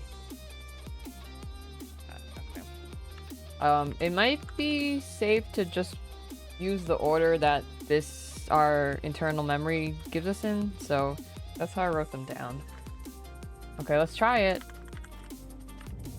I'm sure if we get anything wrong, none of the sequence is gonna work. So okay, so let's a six in a house, a 4 in an open box, like a little square and a 1. It looks like this. Yup. Then we have like a W with like a thingy next to it. Not that one. W with like a... Okay, this one goes down. And then a rectangle with a smaller half W, which I think is this one? Yeah. Okay. Enter. Okay, now our memory from the red gallery, which we had to write down. So hopefully this was correct, otherwise we have to go back into the red maze. We got that backwards H. We got that C that's missing a piece. And we got a Tetris piece that looks like that. Okay, and now for the memories. 1932 goes with 1963, so that's correct. 1938 goes with 2014. 1948 goes with 1963, so we can leave that there. 1953 goes with 1848. 1957 goes with 1963, so that one's up there. 1960 goes with 2014. 1962 goes with 1847. 1973 goes with 2014. And 1982 goes with 1847. Okay, I'm gonna double check this. If I misspoke or misplaced anything, please feel free to shout that out while I double check.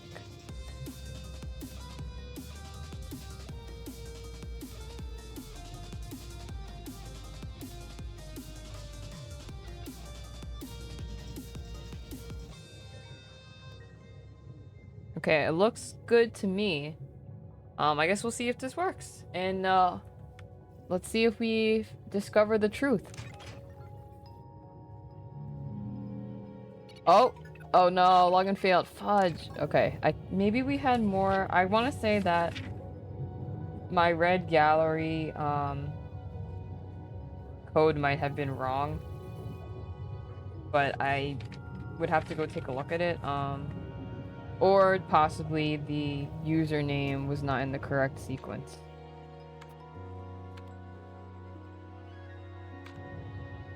Okay, let's take a look at these.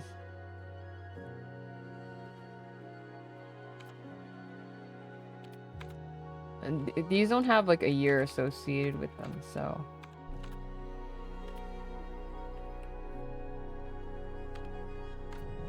Okay, let's go back to the red maze. It's alright, we still got time. I'll just save anyway, but we didn't really do anything. Okay, how do I get to the maze?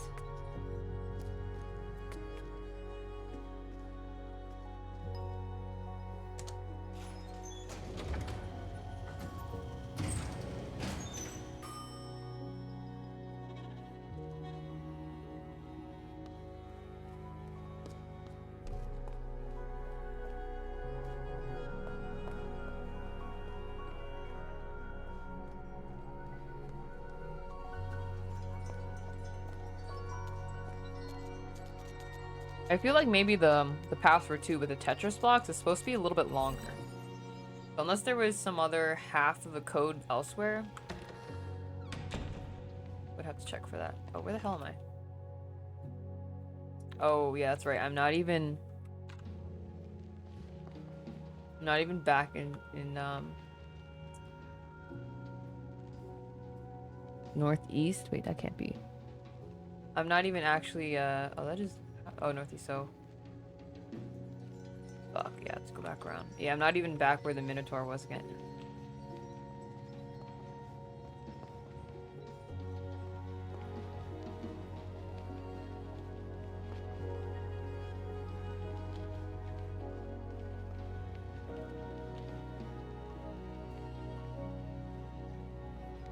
I kind of know my way around. We have to go through each square.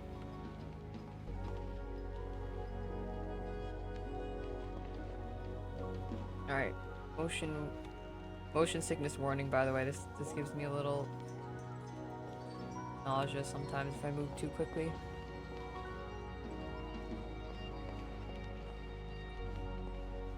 We're gonna go all the way down.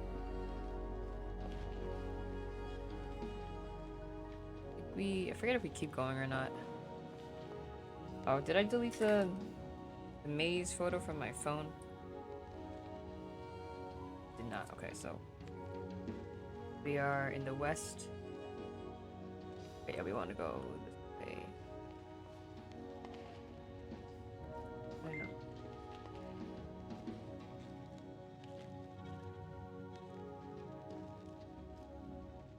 This way. Okay, this way and then this way.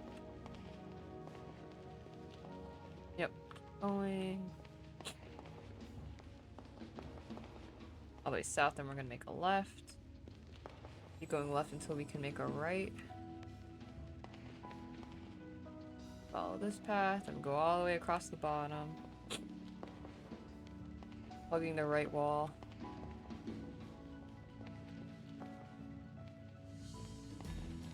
Alright, now we're in this one. We keep going.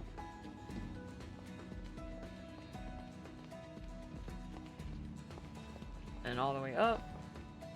And we're gonna make the second left we see.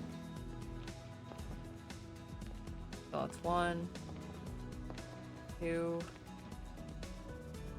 I'm gonna go. Actually, is that 2? Oh no, I'm not in the right spot. But this will get us there. Okay, we'll just keep hugging the right wall.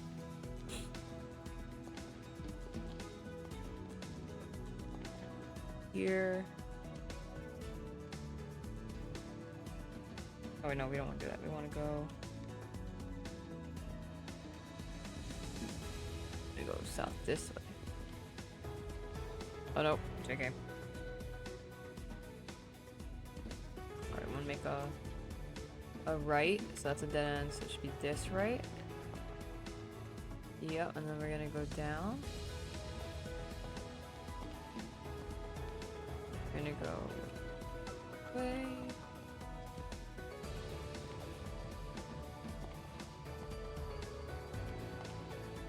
Yep, and here's the center. And we're gonna save here. Or no, we're gonna exit the mirror here, so we do not have to do that maze loop again. And then we're gonna hop back in.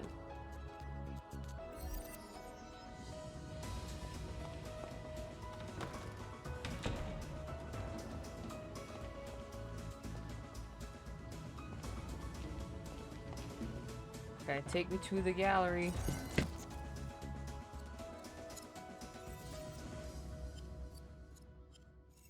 Oop, going the wrong way.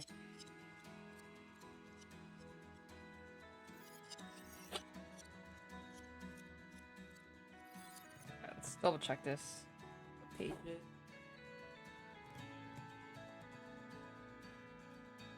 Oh man, and my doodles are really like neat and nice for this too.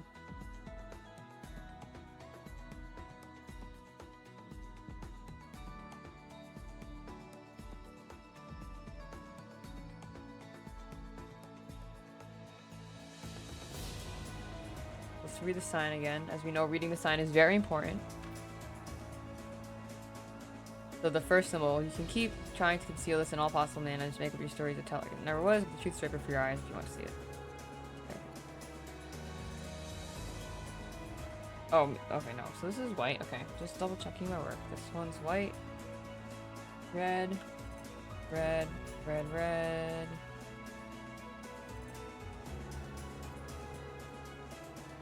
This one. Red. White. Red. Okay. Maybe I had the order of them wrong. The third symbol. No, I'm pretty sure I double checked this last time too though. Red, white, white. Red, red, red. White. White, red. Okay, that checks out.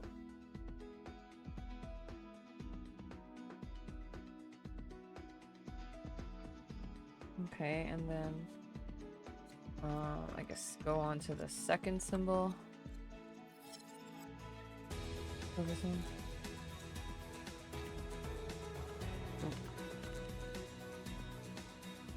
what does it say? You keep mixing things up. So maybe is it mixed up then? For real?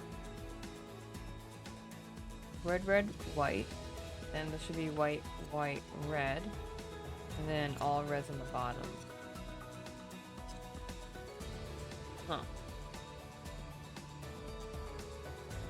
But yeah, I wrote it down right.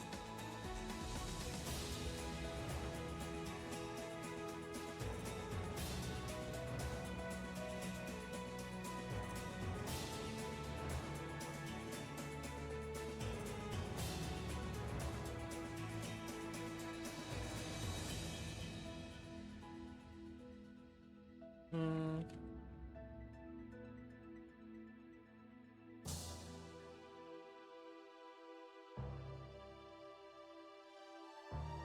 Hmm.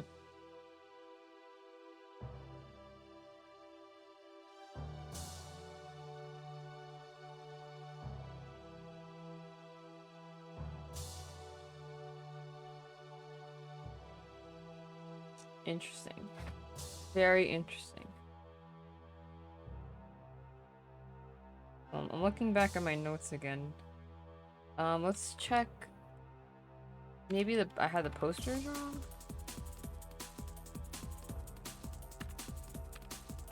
They're all Lorenzo, right?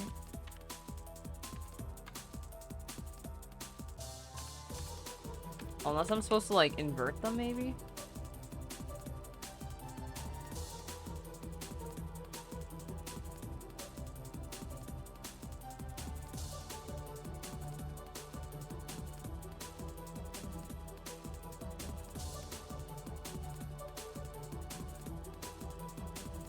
Okay.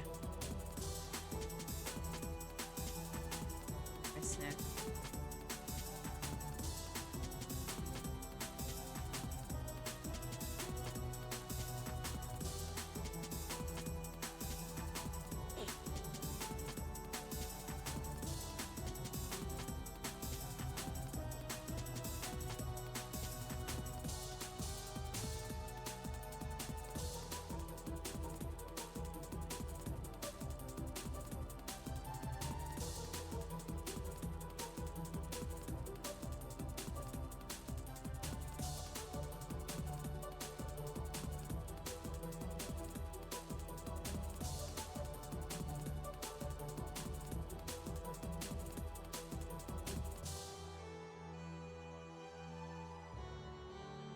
Hmm.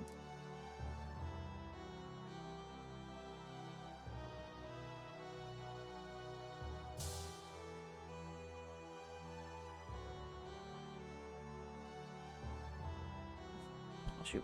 Alright, I'm looking back in my notes to see if there's anything else I wrote down.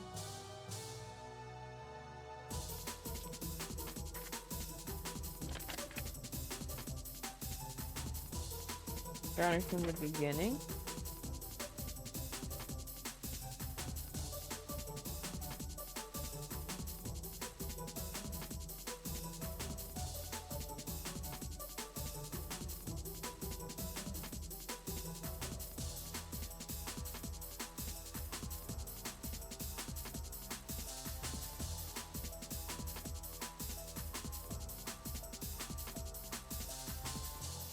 Oh, okay. So the computer discs. Y'all remember the computer discs? The one with the past, like, computer graphic world? We got those weird, like, quotes and, like, a letter from the quote-unquote brother guy we spoke to over the phone, or whoever left us a message. It said something like, I am made of paper, I am chained like a prisoner, there is a red rune, this is the ancient rune I. So that one probably refers to the prisoner poster. And there's a red rune I. Okay, let's go back to the supercomputer, because I think we're getting close. I keep saying that, and like an hour later I'm gonna say, oh, I think we're actually close now, guys.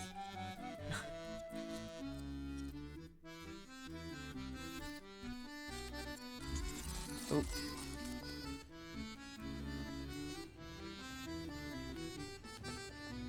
Like a sea shanty? Oh, the Curse of Monkey Island, that's why. Very pirate themed.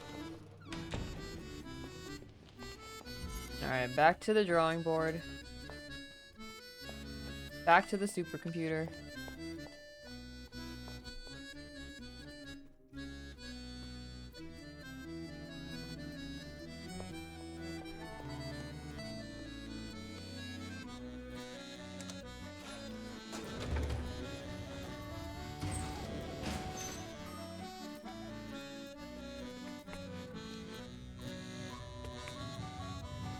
Good thing I wrote that down, because actually I don't think those, like, quotes are saved in my memory anywhere.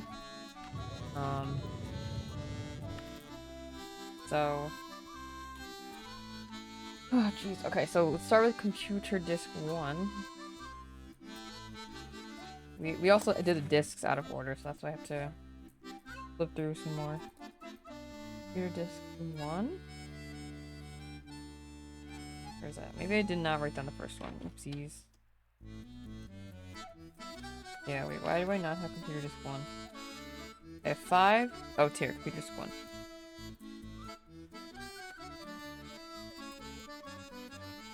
Oh, okay. For tooth 1 and 5, I did not write down the quote. So let's, like, okay, I guess we're gonna have to take a look at those.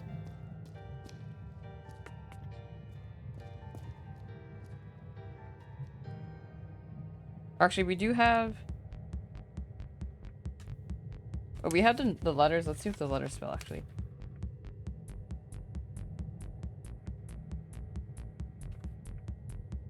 So, alright, disc 1 is O. Disc 2 is E. Disc 3 is L. Disc 4 is I. Disc 5 is R, so...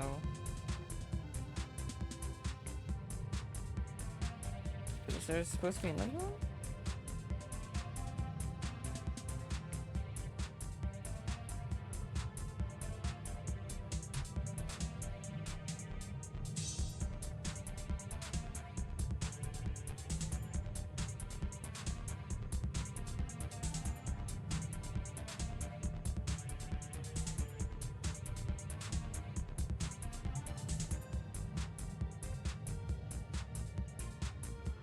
Okay, so we have O-E-L-I-R, which is definitely supposed to spell out Lorelei for the username, because it's her name. So, we have... Now I have to figure out which symbol equates to what actual alphabet letter. That I probably will have to go back to the past for, so just to... For at least 2, 3, 2, 1, and 5. I didn't write down the whole quote. Dang, who knew I would have actually needed that? Let's start with 2. I'm gonna write this down in my other notes. Oh, do I have to do the whole thing again? Oh, no. Okay, we gotta get here. Alright, left. And then another left, right, left. Oh, I didn't want to write it.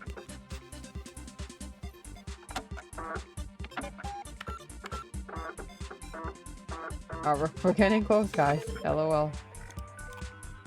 Alright, fuck this shit. Left.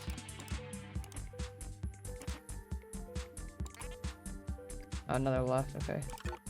Oops. No, I don't want to exit.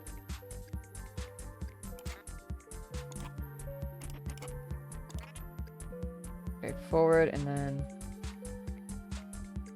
left. And now right. Keep going. Another left.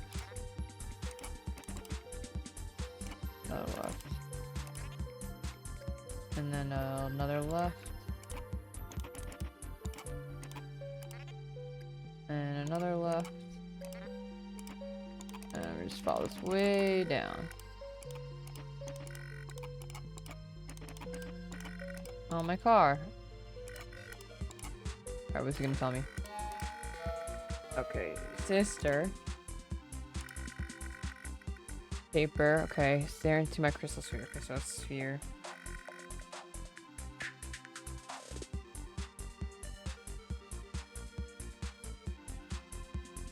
Oh, that's E. Okay.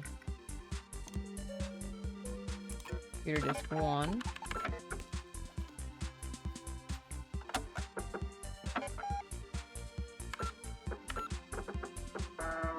Alright, this one wasn't that bad, just a few clicks.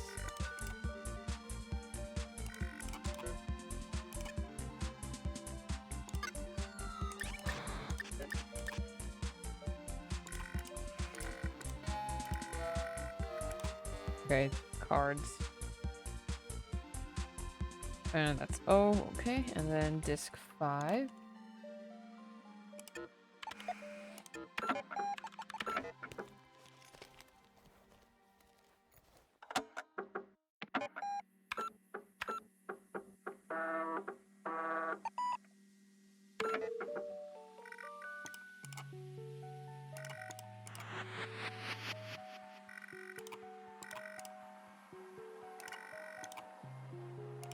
Oh shoot, not this again.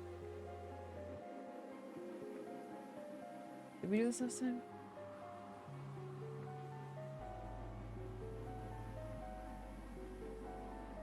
That's the TV. Okay. Oh, I gotta write this down too. TV, and then it's gonna be dirt message. Number 3. Oh, this one's a phone. Number 3 is.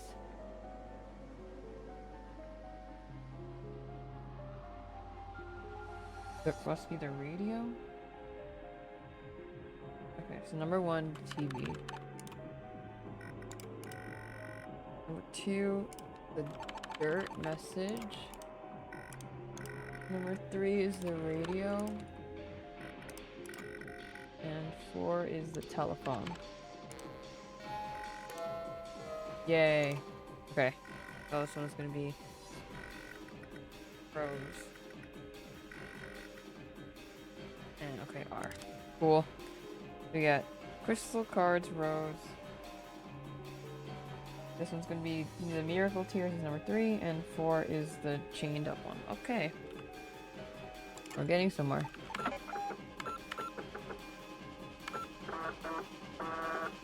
Okay, now if we flip back to my other page of notes.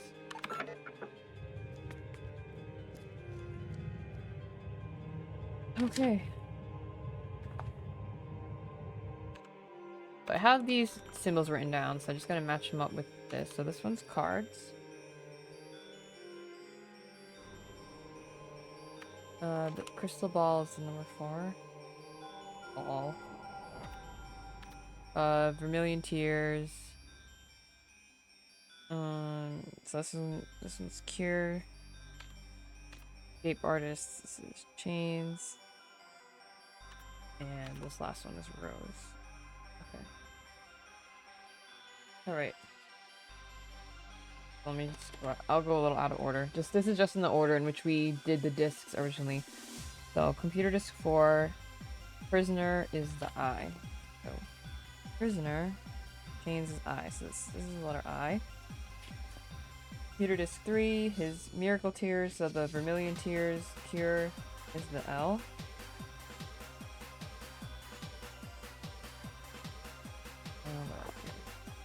Disc 2 was the crystal, and that's E. Ball is E.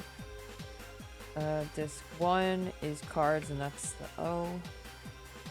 And then the last one is the rose, and that's R. Okay, so we have to spell Lorelei, so how are we gonna do this? So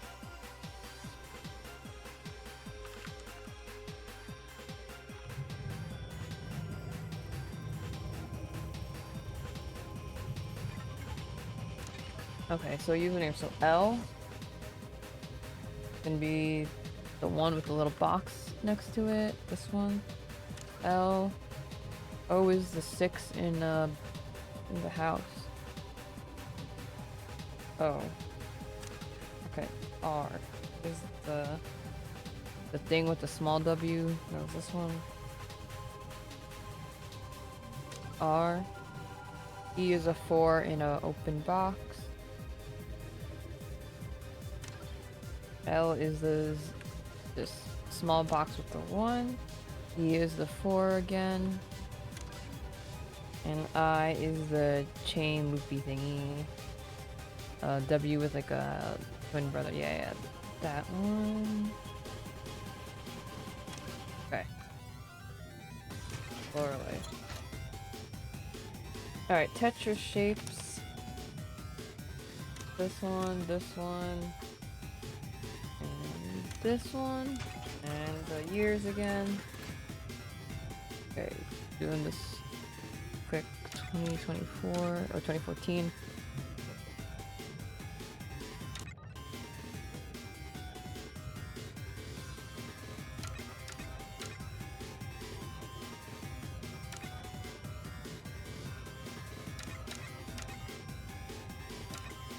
Okay. Ow. Okay. Alright, is everyone ready again? Let's try it. 32 minutes until the next ad. Alright, we still got time. Oh, okay. We did it. Everyone hold on to your hat. Let's see where this takes us. Initiating Verity sequence. Cubes. Oh, it's her polygon art. Oh shit, where am I? So meta. Okay, so am I in the computer or am I now outside the computer?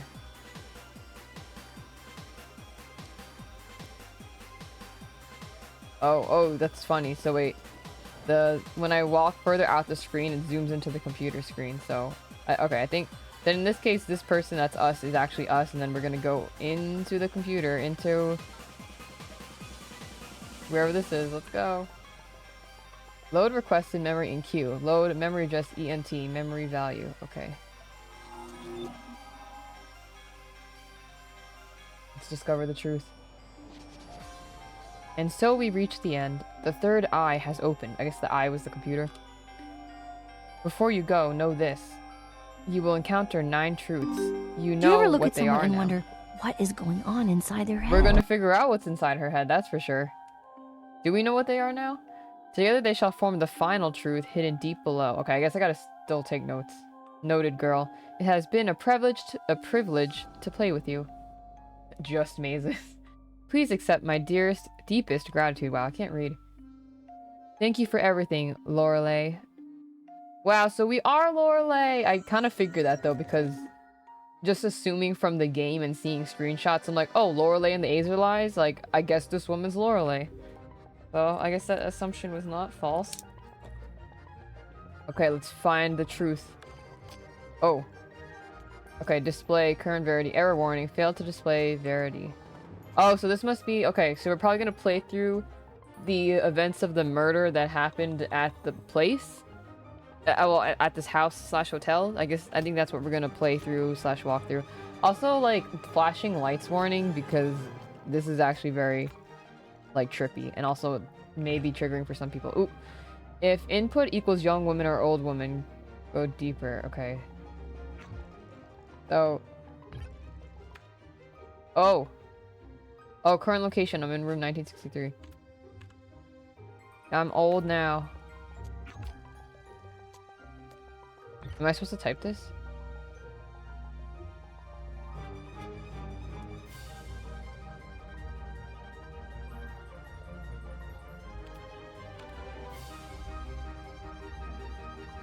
Yeah, I'm not really sure what I'm supposed to interact with. Oh, I have to choose if it's young or old. What the hell? I have to actually type it. Wait, okay, I'm actually kind of stuck. What am I supposed to write? Can I write old woman? O-L-D. There's no dot though. Old. Woman. Let's just see what happens.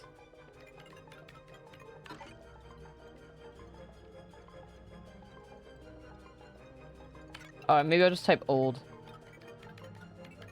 And or young. I don't need the woman part.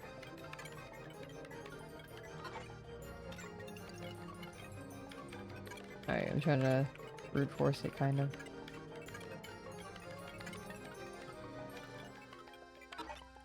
Okay. What do we need here? What's the truth?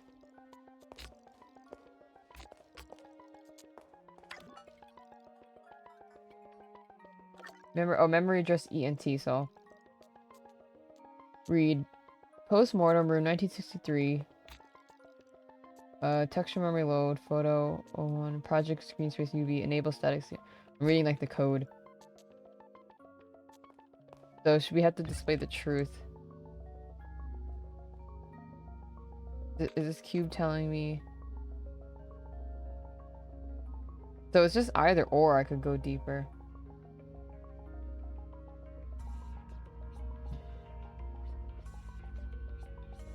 Am I supposed to memorize this cube?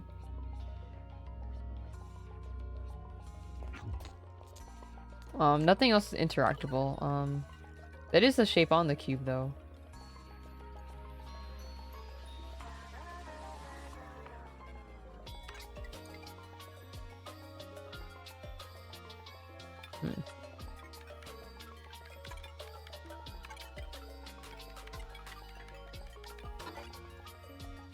Because it looks like input IO equals O of...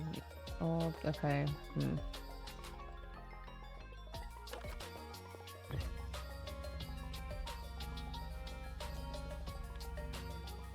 I need some more directions, game.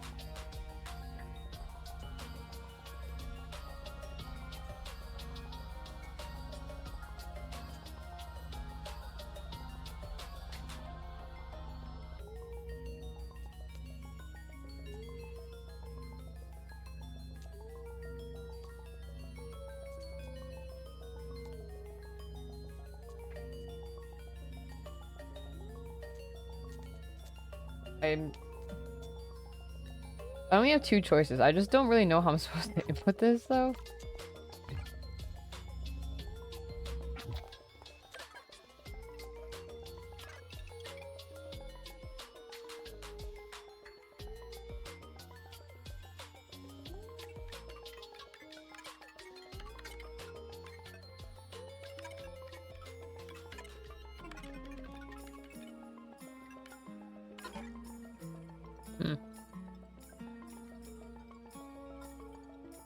I guess...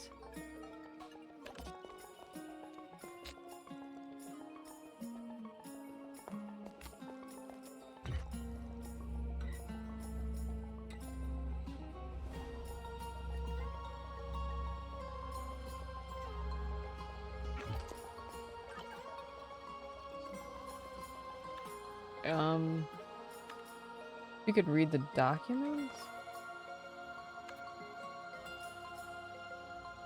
I guess I was young in 1963. I should say Lorelei is young in 1963, so I just don't know how to answer this correctly. Like, maybe I have the right answer, but it doesn't like the way I'm inputting it.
Sorry.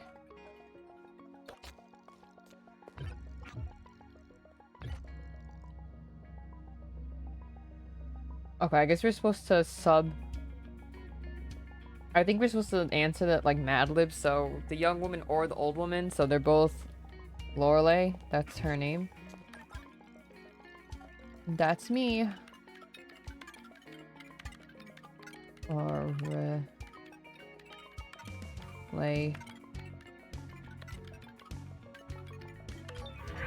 Okay, yeah, alright, so we have to like answer the question. So go to the left first. Oh, there's no Rudy, there's no dog, there's no dog. Oh, shit.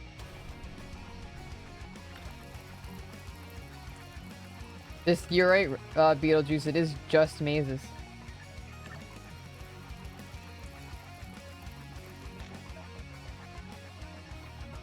Is this the way I came? Oh, what the heck? I'm so lost.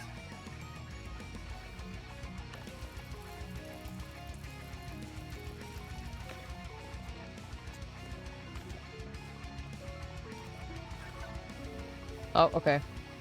Oh. I don't have a question. Don't worry, I didn't have a question to answer.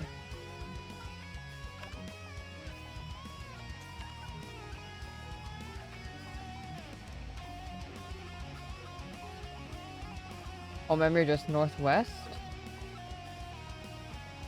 Oh, antemortem, so before death forest. Okay, I need to get into the question though.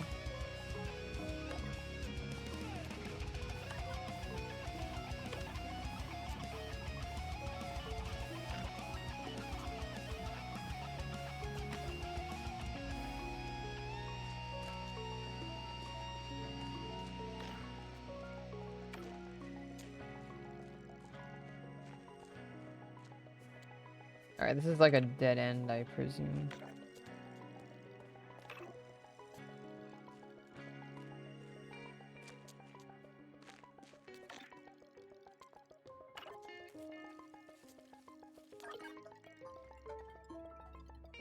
I need the questions.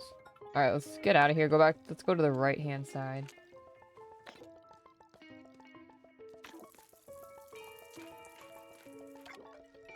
Oh, actually, let's go this way. What the hell? Oh my god. Are we for real? How am I... Where do I go?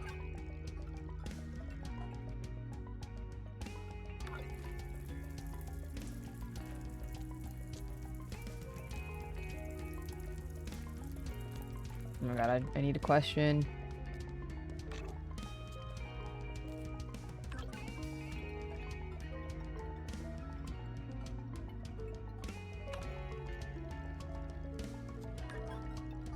Oh my god.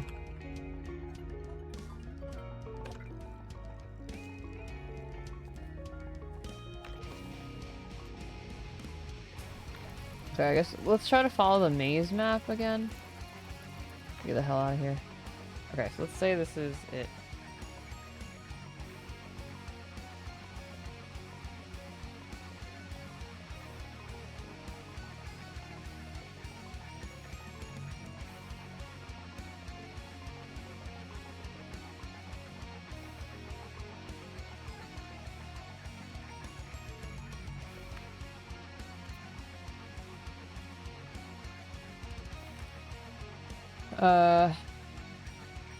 Okay, and that we only have cardinal direction, so the maze doesn't really help. Okay, I was making a lot of what should we call it?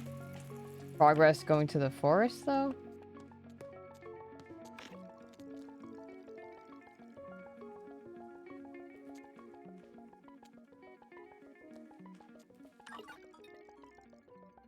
The heck?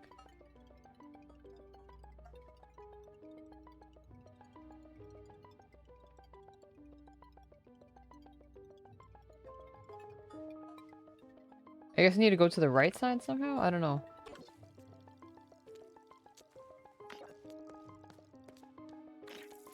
Get the hell out of here.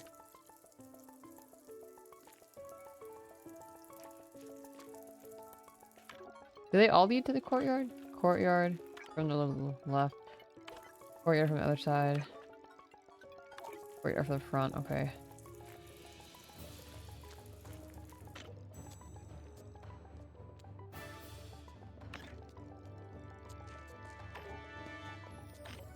Okay, like the whole hotel map got like a little frazzled.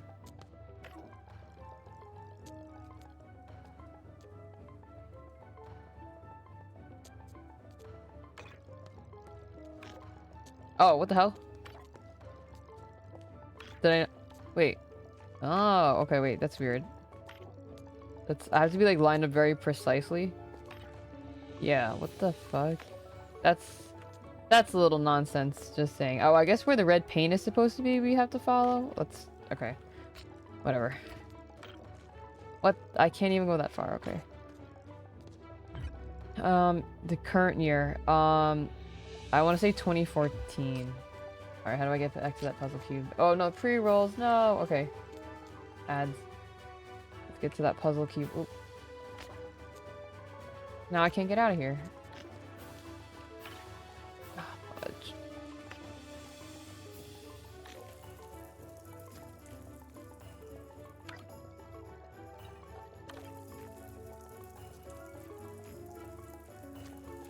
Yeah, now I kind of wish I had that espresso.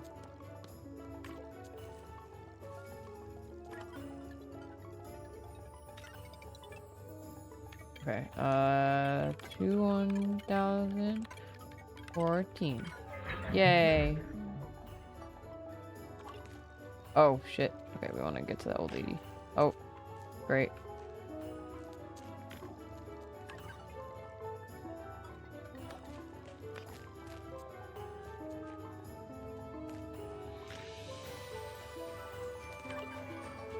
Nope. The other side, okay. There's like one sweet spot, I guess.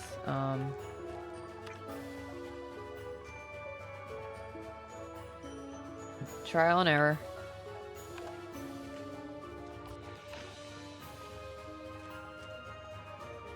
Do this? Yeah, okay. If input equals man, okay, the man's name is Lorenzo. No. Nero? Okay, well, Renzo Nero? I don't know if it's gonna accept his first or last name.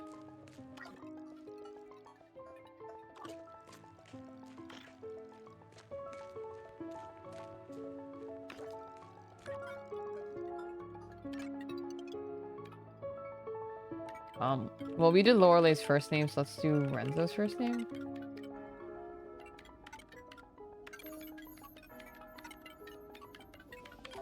Okay. Oh. And straight down. Alright. Hit a block. Alright, gotta find another old woman to... Oh, here we go. Fiction woman? Maybe that's...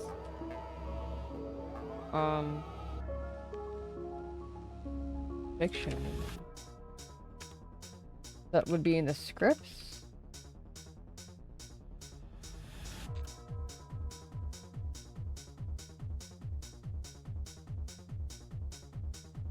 I mean, I thought this was us, but let's just try the other woman's name. Renate? I don't know, who else would be a fiction woman?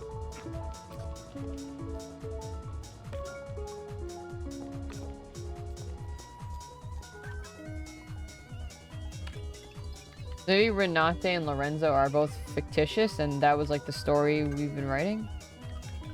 Renate.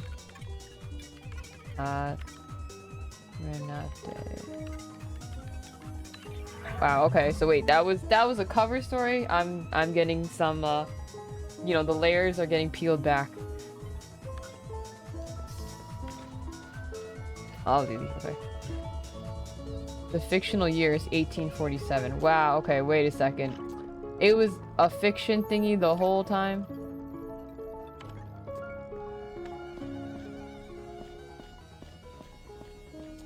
I guess that makes sense, because, like, the dude put, like, vermilion tears in her eyes, and I don't know if that would happen, actually. Alright, no, I want to say.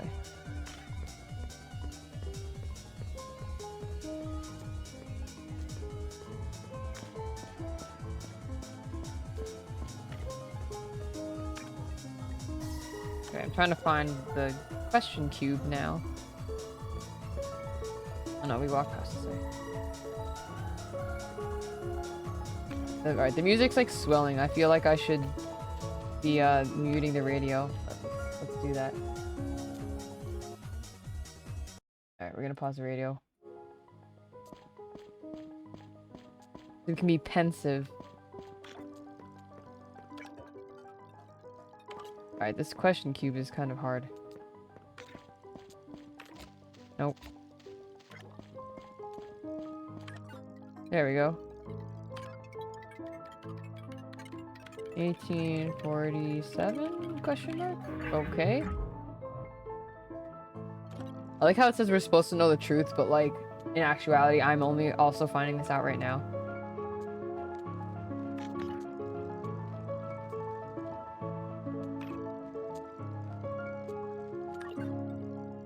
Okay,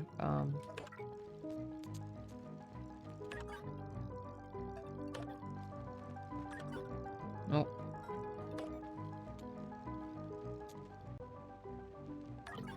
Oh, Revelation. Oh, I feel like I should be reading these things. If Revelation is in progress, I guess he's telling her some shit and she's like, what the hell?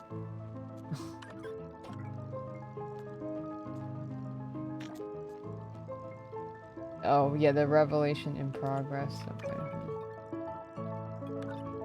Oh, here we go. Fictional man, Lorenzo.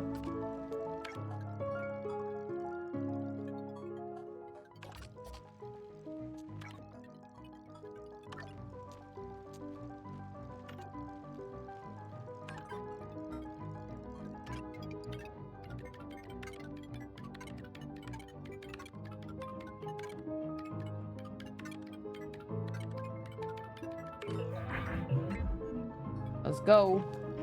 Oh, well, this is cool. I am an old woman, let's say. Ending D found lyric line 01. This is cool. I like how it's like combining it. I'm yesterday's news. Lyric line 2. Okay, we're back. I was born to sing the blues. Lyric line 5. I dream in black and white. Oh, okay. Question. The incident year was 1963. Okay.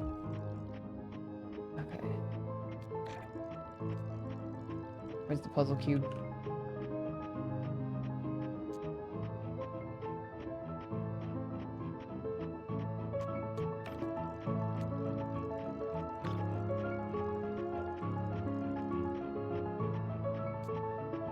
I guess nothing happens if I go this far. Oops.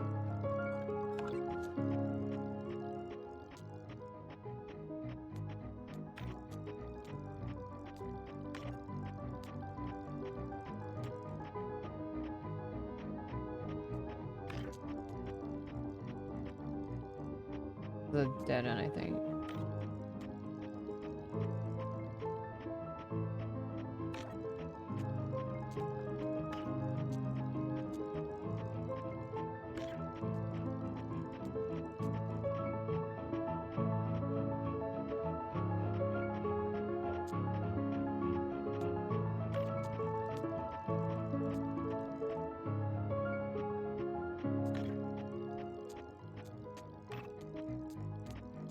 All through laser eyes. Oh, that was like this song she was playing on the piano. There we go. Okay. I should remember the question, but 19. Okay, we're getting beepy and boopy. Let's back up. Okay, we want to go this way. Oh. Departed.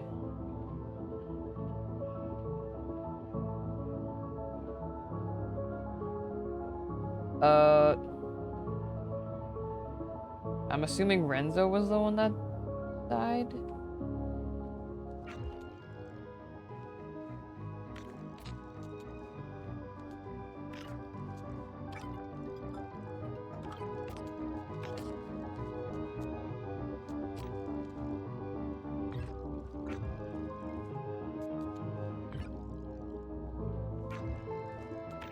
At the incident.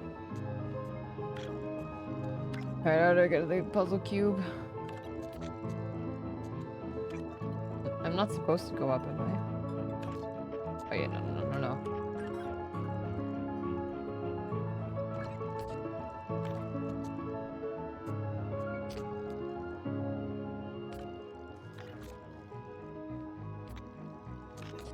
It doesn't even let me, like, go forward or back.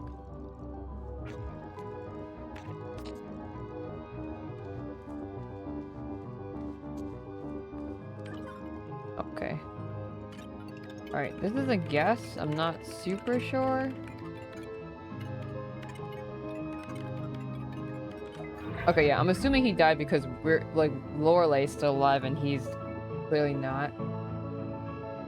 But, like, if that woman was fictitious, I just realized why was that skeleton in the basement of her? Because Renate Schwarzwald was apparently a real person? Oh, not Berfragen Schrarum again.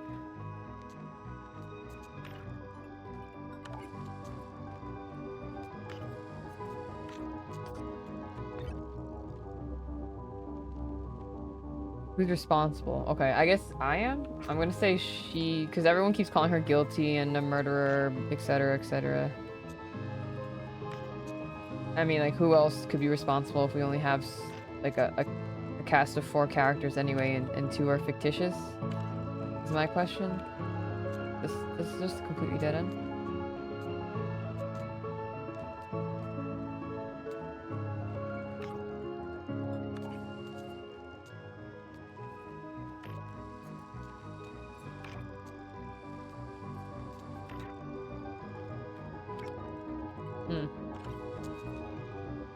This way was to the woman, right? Yeah. So it's probably this way? Oh, we can't even go south.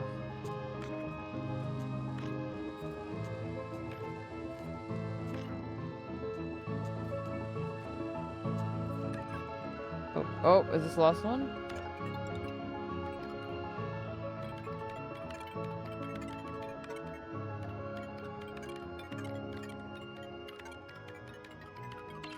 Oh, I guess she did kill him by accident. I don't know how. Maybe she killed him via defenestration. 14, 24, 32, 36, 42, 48. What am I supposed to do? Oh, if I click the action button, it makes it blurry. I guess I have to go to the middle somehow. Oh, shoot. What am I supposed to do here?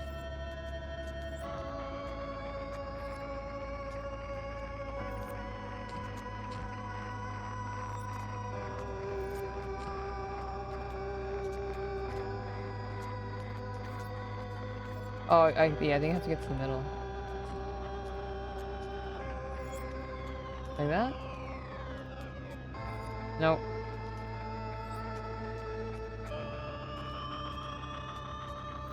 That is confusing. Can I get? I can't even get out of here. All right, what am I?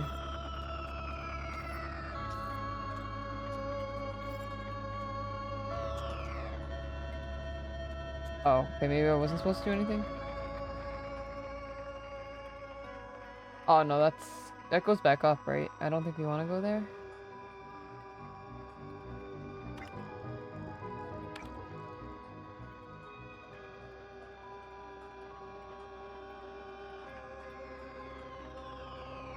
What y'all think so far of the story? Did you think that was like a... did you understand the fictitious men and women part? Like, is that actually... It was actually just characters? I guess so with like the third eye thing, that's like... Seems a little too supernatural. Oh shit, okay, I think we are supposed to solve...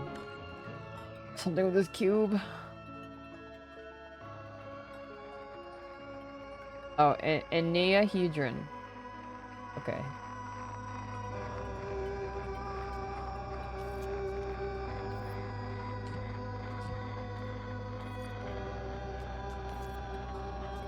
Okay, I'm confused about what this cube is supposed to do. We can flip. where we are? Oh, I think we're supposed to make sure that... Okay, we gotta make sure that the grid is upright. Okay. Alright, I have absolutely not been paying attention over the course of the game for anything to make sense. Valid point, valid point. Okay, so we need to make this grid be correct. So... That's the far up I can go. And also the far right, okay.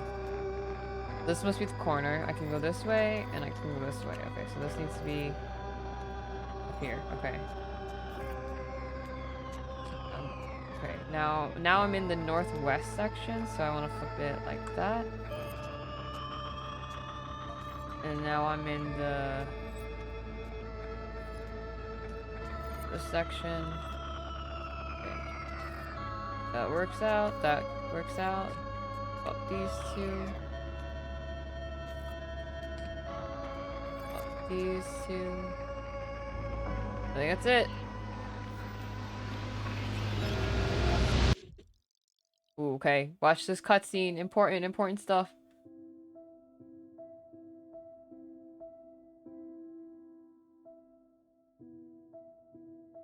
I'm gonna lower the game music too. It's a little loud. Oops, sorry. I had to pause. That sound effect was very loud. Oh, am I me now? Oh no, oh. I can walk around in here. Okay, I guess we'll go towards the guy. We'll see how it plays out.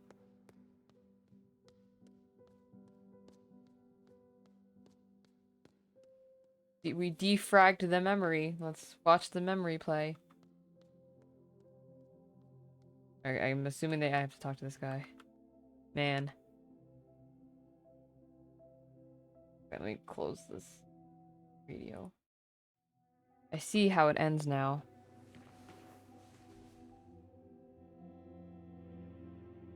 Do you, Lorelei?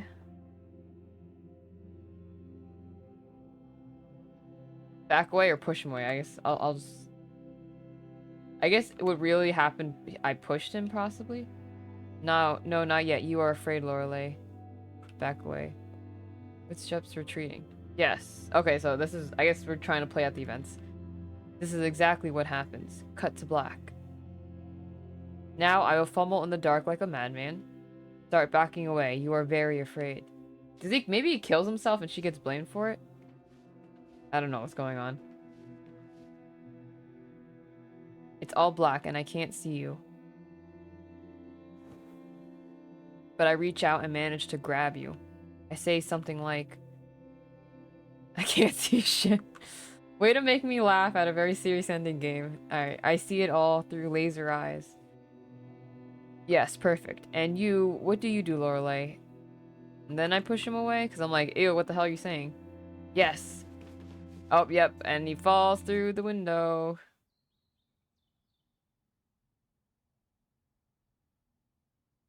Aw, are they married? Oh, the doggo's there too. Maybe, or actually maybe they're like the ghosts of the dog and him. Alright, Signorina. This is as close to the truth. This is as close to the truth we will ever get. The important thing is that you finally saw it. There are no such things as laser eyes, of course. But that is how it is with a story. Like the tale of a Labrador, living its life freely from the dog, always moving. Oh, this guy has eyes now. Until one day it does not. Oh no! Why would they do that?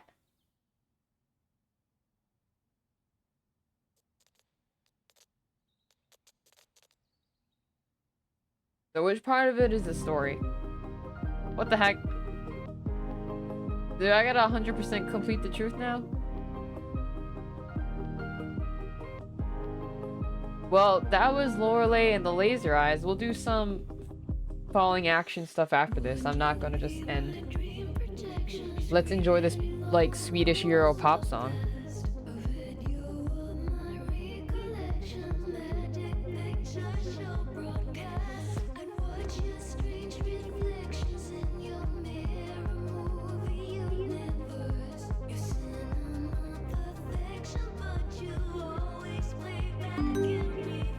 Where's the lamb sauce? Come on, man. I just need a. Where's the Where's the sauce? sauce?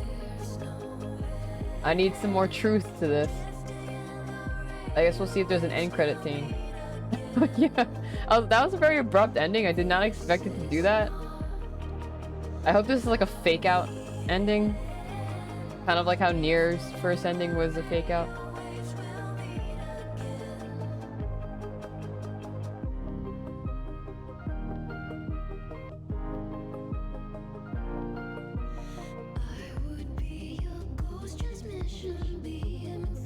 The song kind of slaps though.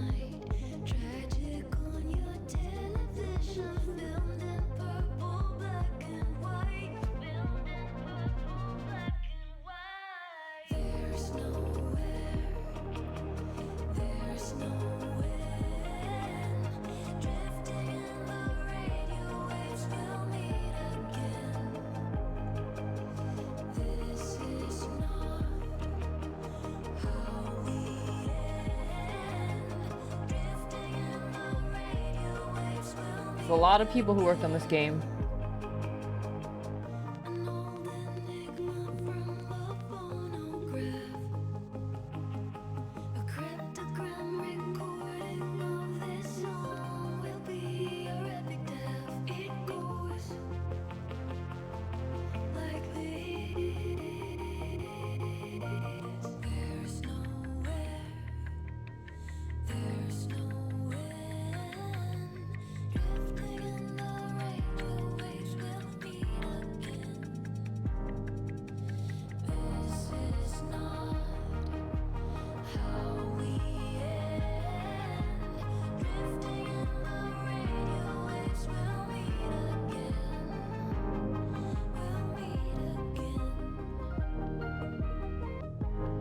Ooh, the font. They used Arimo.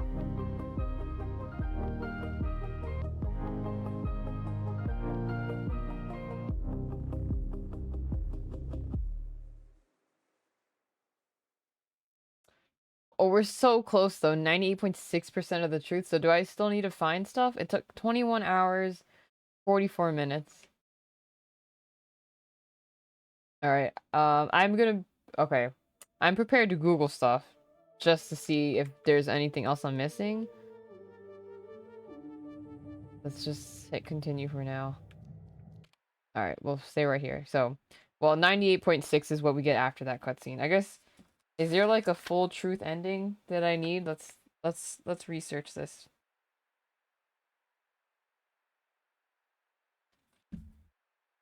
Alright, let's turn the radio back on for some light background music.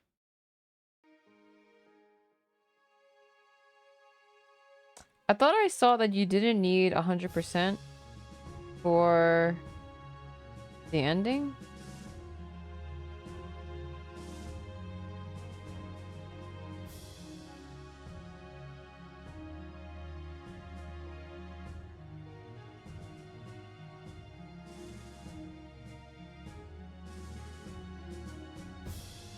Okay, someone asked, are there multiple endings?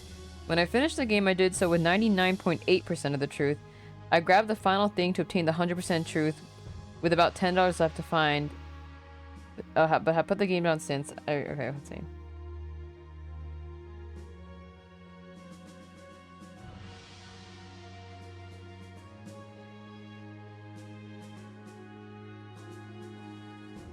Yeah, that didn't really answer my question.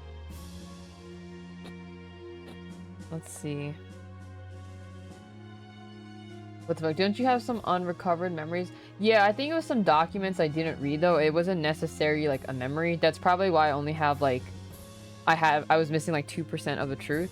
But I'm just looking up that there is like a different ending if you get 100%, but it doesn't seem like it. So I think that might have actually just been the game's ending. Let's see.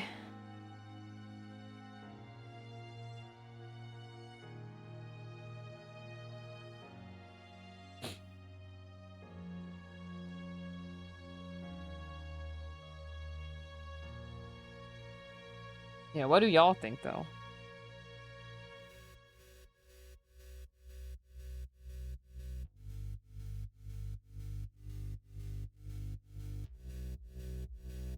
Okay, the game has 2 possible endings with variations that can happen in each one depending on the player's choices.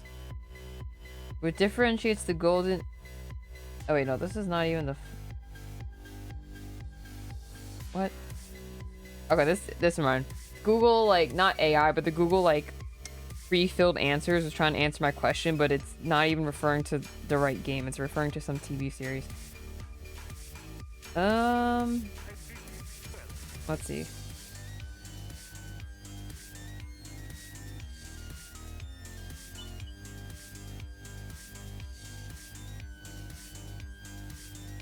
Okay, this is from Reddit with spoilers, by the way. FYI spoilers if you don't want to listen to the whole like story analysis. So someone said this, the story is quite grounded, has no fantastical or fantasy elements to it, which made me love it. I guess it's not really fantasy, it's more like sci-fi in my opinion. Okay, the story is about Lorelei Weiss, a female prodigy artist who at an early age demonstrated advanced technique by drawing her father using polygonal techniques. Okay, we saw that. I'm just gonna paraphrase here. I'm not gonna read through the whole thing. So we know she was a prolific artist. She had a lot of good stuff. Then she got like a deal with that KBL Electronics company to design the computer OCU3. They decided to exhibit it as an art piece instead of a simple computer, and they selected her along with 5 other artists to contribute it to the exhibition. Okay, we saw that in her biography. Just when Lorelei was about to have the best life, fate crossed her path with a filmmaker called Renzo Nero, because she watched his film and was oddly attracted to it. She found it crappy, but rewatched it 4 times. That's directly from her bio too.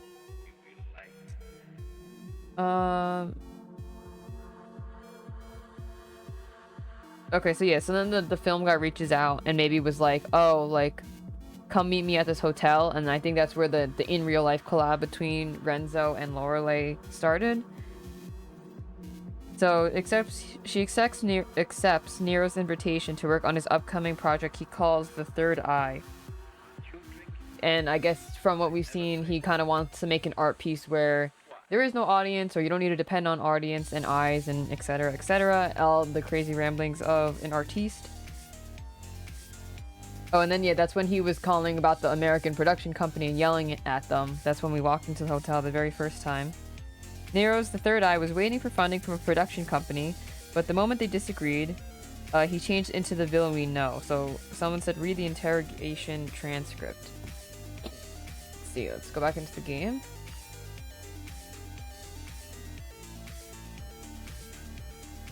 So the police asks me, presumably me, Lorelei. He was eccentric when I arrived, and then his mental state took a turn for the worse after a phone call. Okay, so he got all crazy after the production company called him. But then we found him frightening. He played with a revolver and his thoughts were dark. So he probably was thinking of like committing suicide because they wouldn't fund his project, I'm assuming. Okay, so Nero was so absorbed by his Third Eye project that he planned it as a suicide performance work by involving Lorelei into the mix. Okay, I did not see that coming. So he, I guess, was planning to just die from the beginning. And no, unfortunately, she was involved. Okay, suicide performance work. So do they mean an actual suicide or like performing a suicide performatively in a piece? Okay. The suicide performance is an exact reenactment of the script Nero wrote for Third Eye. Okay, so he wrote the suicide for Third Eye, but then wound up just acting out in real life because he got so delusional. Nero died by self-defense from Lorelei, and the case was ruled out as suicide instead. Did he die? But did he die from self-defense? I kind of just... Oh, died, yeah, by Lorelei's self-defense. So he had a gun kind of pointed at her, and that caused her to push him out the window. So it was defenestration. Wow. Defenestration is like a really cool word for something that's kind of silly, which is just pushing someone out a window and killing them. Okay, but the case was ruled as a suicide. Yeah, because I mean, like, I guess it sounds like they interrogated me, but I didn't really say the truth. Deceased was found on the gravel path lying face down. The legs were facing the house.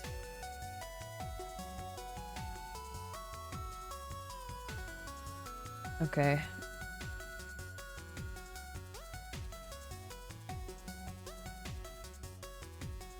Lorelei never recovered from this traumatic accident, and she withdrew from the world of art for a decade before coming back with one work called Video in 1973. This is probably her last artistic work. That was the one that the guy said 1973.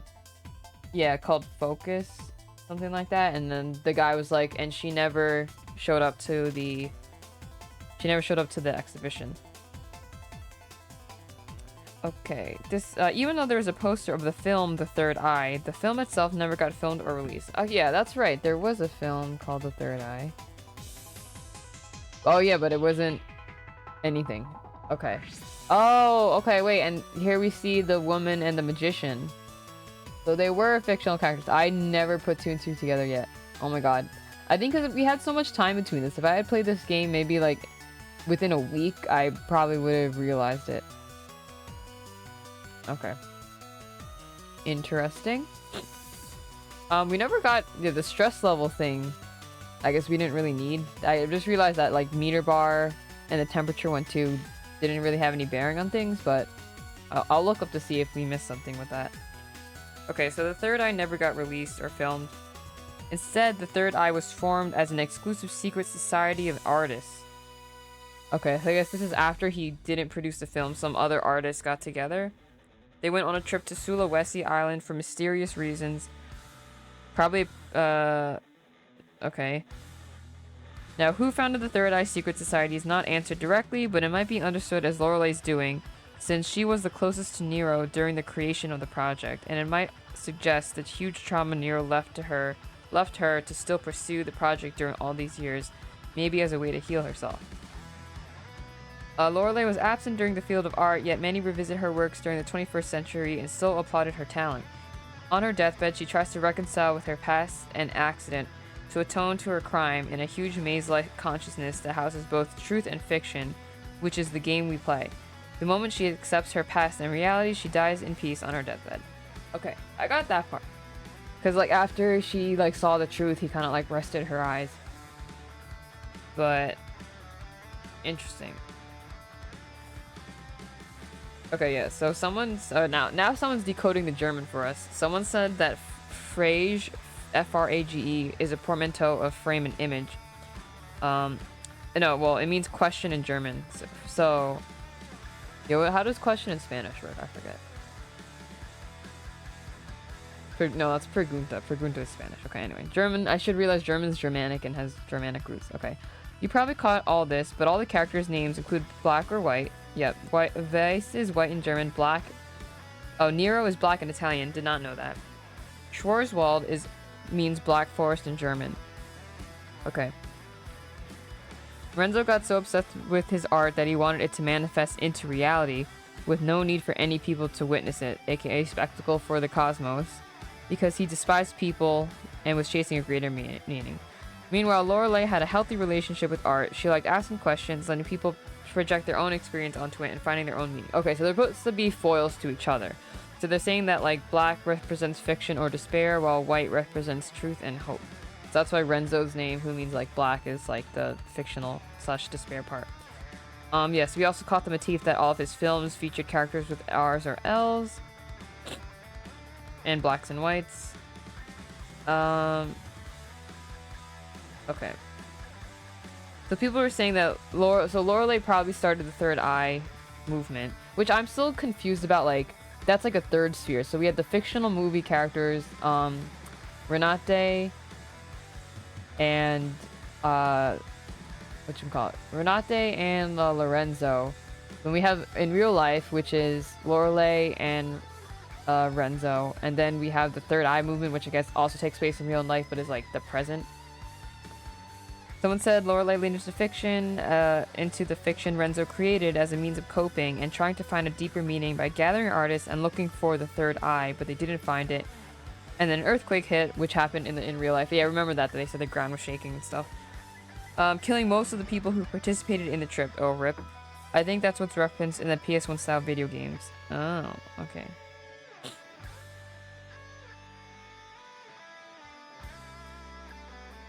Oh wait, no, but someone argues that there was no mention of the mass killing on the island. Yeah, I don't really see that either. Let's see.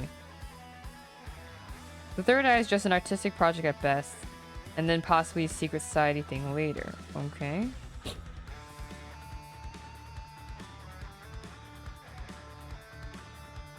Oh, but yeah, the biography page says that Lorelei's favorite band member, who was invited to the island, wasn't like fooled by this cult thing. She's like, yeah, I don't like it, and that's about it. Okay, someone said that Renzo's conversation at the end with old Lorelei clarifies this, saying, there's no such thing as laser eyes. I believe this is a straightforward statement to say that there's no fantasy in here. Okay, interesting.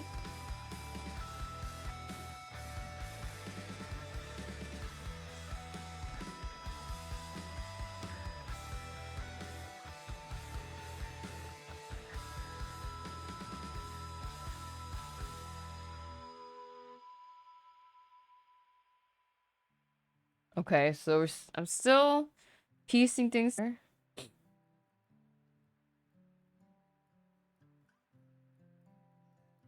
Okay, at least we're not clueless of this person. Someone said they just finished the game. They have no clue what's going on in the last scene and who that man is. Okay. I think we all know at least who that dude is.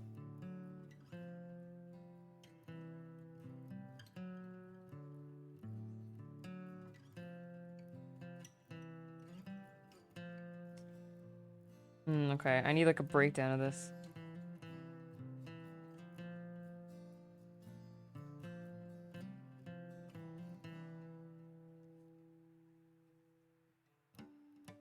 Alright, I could have liked more falling action in this game though, just cause that was quite an abrupt ending.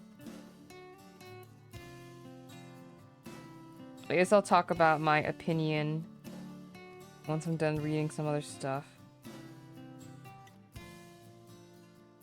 But yeah, what did you guys think? If you understood any of the ending and or what I was talking about.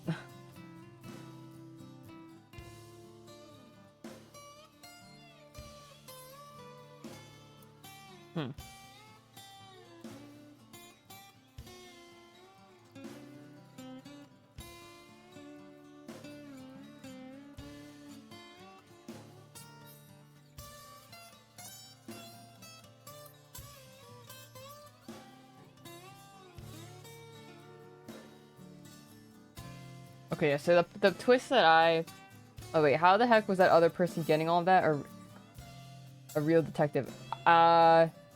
It doesn't look like there's any concrete answer, so everyone is kind of just posting their like opinion or their I guess analysis of the story. So I'm reading another analysis now. So I guess the part that was most surprised me from the ending events was that Lorenzo and Renate were fictional. I actually thought they were real the whole time and just were paralleling like the events of Lorelei and Renzo.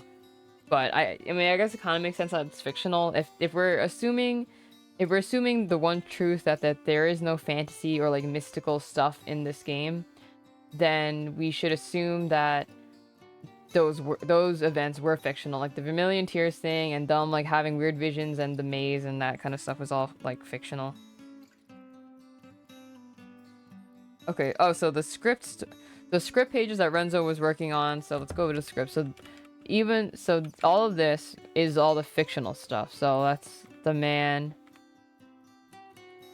Even though it does reference like this computer though, which I think that's why it made me think that was present day.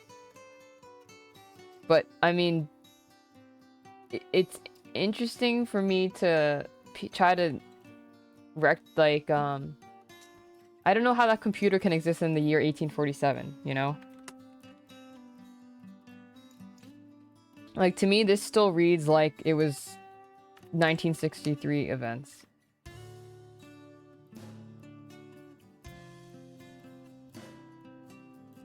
Because, like, even in this, they talk about how he's faking the suicide for the movie. But then he's like, oh, it was self-defense. I had no choice. Something, something, something. But then, like, this maze that she's supposed to build, like, I guess Lorelei was actually supposed to build some maze on the computer, but that's alright. I think this person's wrong then. This to me still reads like it was just a script version of the actual 1963 events. Oh, there's gonna be ad break soon. Alright, we're just still discussing the story. Okay. So 1847. So the story takes place in 1847, the fictional story. Renate undergoes a disturbing... Oh, so Renate is the one that undergoes a disturbing transformation, much similar to that of Renzo's in the game's final cutscene. So I guess Renate is the crazy artist that goes insane. Panicked, Lorenzo backs away before shoving Renate out of an upper floor window, killing her. Okay, that's why the woman's body was on the floor. Okay. Oh, and also, I guess the whole framework for the game is that, like, this is all happening inside Lorelei's mind. That's why, like, she's trying to cope and trauma and piece together her memories, and then once she accepts the truth, she can finally rest. So, like, this is like a game and a game and a memory in a game. Alright, so 1963, let's cover what really happened. I'm still reading this person's analysis. Be sure to keep in mind that Lorelei is not Renate and Renzo is not Lorenzo. That's really hard when Renzo is literally in the name Lorenzo. Though, of course, these characters have strong intentional parallels. Yes, we have accepted that.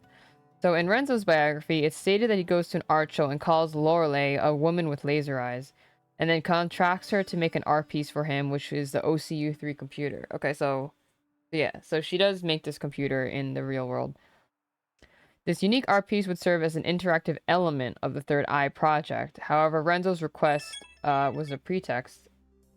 Sorry, that's my phone. Well, he did want the computer to be made. His real goal was to use his own death to create the ultimate artwork. Okay, so this guy was like insane from the start. He's like, you know what's a great way to go out? Or like a real dramatic artistic way to go out? Is to make my death art. That is really emo. So he meshes reality with the fictional story to create striking parallels.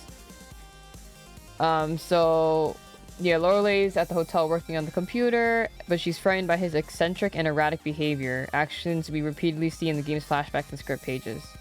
Yes, that's correct. To parallel Renate in the Third Eye, Renzo blinds himself. Oh my god. So he like intentionally like blinds himself and chases Lorelei with a revolver, shooting in random directions. With Lorelei unable to escape because Renzo locked the hotel doors, that's what we saw in those interrogation room like recall memories where she's trying to run but the door's locked. She is forced to play Lorenzo's fictional role, where she pushes Renzo out of the hotel's upper windows, which kills him. Through this, Renzo accomplishes his artistic goals, creating a piece that requires no audience, one that only the performers could appreciate, which is an artistic idea regularly alluded to or directly stated throughout Renzo's many interviews. Okay, I understood that part. So you want to make some big, bold statement where the only true interpreters could be the participants themselves, which is unfortunately Lorelei, who's traumatized for life, and Renzo, who loses his life. So then in 2014, well, this is like 2014 thinking back on the events. So the police interrogate Lorelei, but they come to the conclusion that Renzo's death was a suicide, which I guess is kind of correct because he was premeditating his own death. Unfortunately, Lorelei's trauma from her part in Renzo's death prevents her from moving on with her life, so that's why she became secluded. Rather, she constantly relives memories of the event over and over again, hence the simultaneously young and old protagonist. Her entire life is reduced to a singular mistake, and she withdraws not only from the public eye, but from the entire art world. In fact, one of the newspaper articles about her mysterious career mentions that she became popular for her involvement in the tragedy. It did say that just like after the incident, people discovered her, rather than for her art. Though the Associated Police records are full of redacted and non-specific information. Furthermore, in the cellar jail cell, Renzo states that he's been trapped by Lorelei for 51 years, which is the exact amount of time between 1963, when the incident occurred, and 2014, which is the present year. So I guess metaphorically, Renzo's been trapped in her mind for 51 years. As an aside, it should be noted that Lorelei and Renzo were not lovers, despite Renzo's floating nature. Okay, I got that. Well, from the cutscene, I get it. They weren't married. That was like a joke I was saying, but because he was putting her to rest and etc. etc. But yeah, Renzo's clearly stated that nothing was like romantic and he's just being kind of crazy. So with this in mind, one can assume that Renzo is gay. Well, I didn't really see that. I think someone's reading a little too much into it, but people can interpret the character as is. I just felt like Renzo wasn't romantically interested in Lorelei except as an artist. That was what I got. Okay.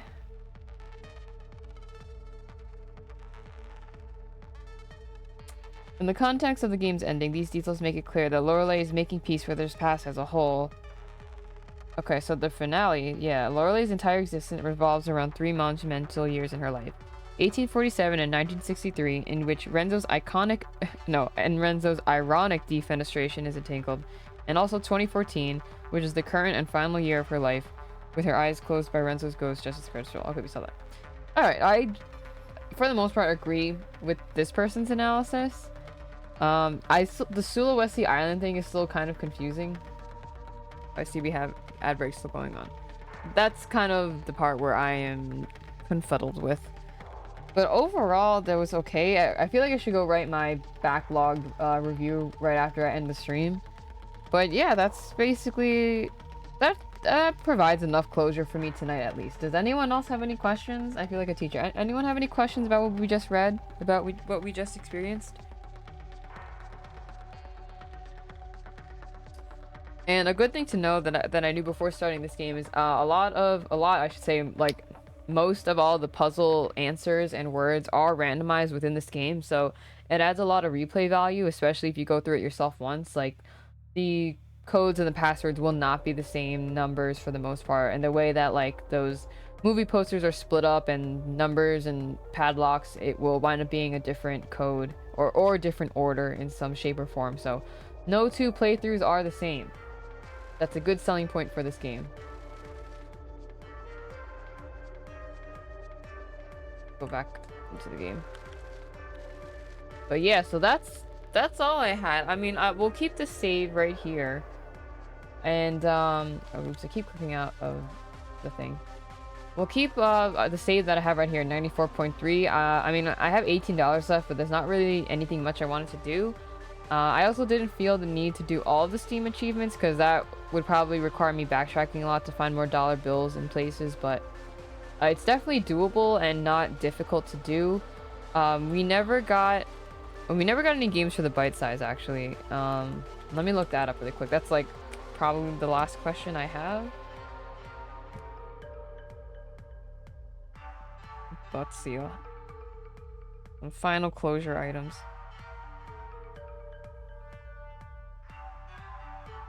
Because I thought we would need to use this like little Game Boy pad. Oh, should we try coffee to see what happens? Yeah, we should. I don't know how much it costs though. Okay, wait, let me look up this. Okay, so in the cellar in Gaming Room 1, there's a magazine that advertised several games, and there's also a phone number to call. The phone number is random every playthrough. If you call, you can order some games for your bite size. Oh, okay, so you can actually like order these games in game, but in looking it up, it's just mini games, and they actually have no bearing on the story or like the game itself. So okay, let's go get some coffee. We gotta call that telephone number.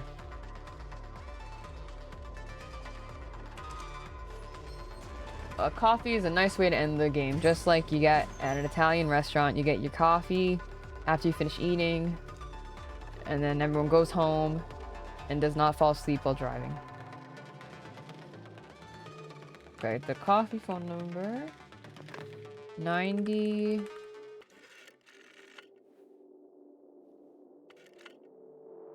57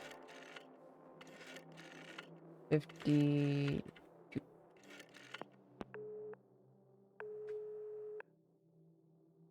Oh, I can raise this level. You have called the Black Arts Coffee Club. You are calling about the membership. You want to become a member. You want unlimited coffee? You want to pay 10 American dollars? Yes? Alright, we have $10. Yes, your money will transfer via the astral plane. Nice, that's fourth wall breaking. Yes, focus on the membership. Alright guys, you have to focus on the membership. Envision the coffee in front of us. Envision us being so hyped up, so ready for the day. You know, the coffee's internal. You know, the coffee is all about yourself. Maybe the real coffee was the caffeine we stored in the cells in our body the whole time. Alright, think about the espresso. Focus on the espresso cup. Alright, is everyone picturing an espresso cup in their minds? Is everyone able to do that? Or do you have that that thing where you can't picture things in your head. In that case, just like think about the words and feelings that you have when touching a coffee cup. Okay, espresso cup. See the espresso cup before you. Now, the espresso cup. The espresso cup is in your bag. Ooh, okay, they really magic tricked it straight into our bag. Oh, we are visualizing the espresso cup coming into our bag. Obtain espresso cup. Yes, you will enjoy unlimited espresso. And you will forget everything about the Black Arts Coffee Club. Oh, maybe that's why it's called the Black Arts, because they are using magic. Alright, I don't know who we just called, guys. We're supposed to forget about it. But you know what we do have? Tampons and a coffee cup. I like how this gave us, like, the history of tampons, though. But actually, I'm going to Google also if we use the tampons for anything. Alright, espresso cup. Appeared inexplicably after a mysterious telephone call. Made of porcelain. Under the cup there is an embossing of a symbol depicting a film camera, in its lens the number 3. Below it the text Mensa del Personal is embossed in a small sans serif text. The cup is a common mid-50s Italian design, often used in larger canteens. The method of how it appeared, however, is noteworthy. Spontaneous presence. Oh, it's talking about the magic. Spontaneous presence, which is an anomaly in which an object appears near a person or place with strong links to the history of the object, is presumably a magic trick utilizing mentalism, in which the audience is led to believe that the object appearing was not there in the first place. So maybe the coffee cup was in her bag all along. Alright, let's get some sweet coffee. I guess we should go to the cafe for that, and not just a random coffee machine in the lobby. The random coffee machine in the lobby does not serve great coffee. That's just a fact of life.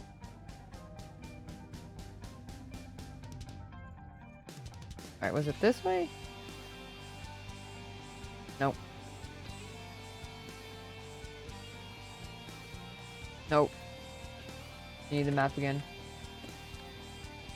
Oh, okay, wait, it was past the computer.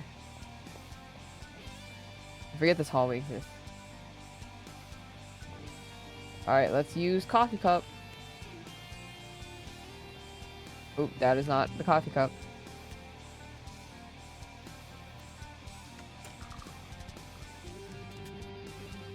Let's see how fast we move.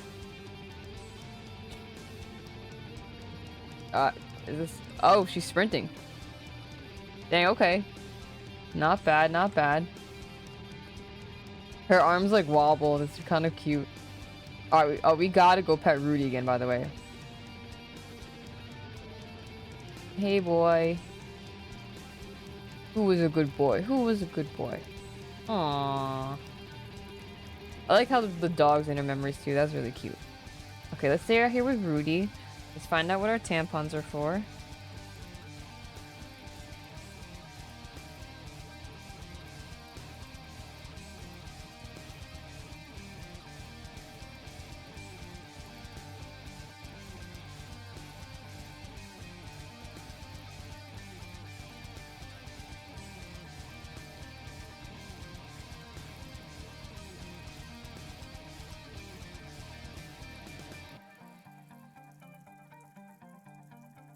Okay, someone just said it's literally just she carries tampons in her bag because that's what women tend to have in their purses, and they're not wrong.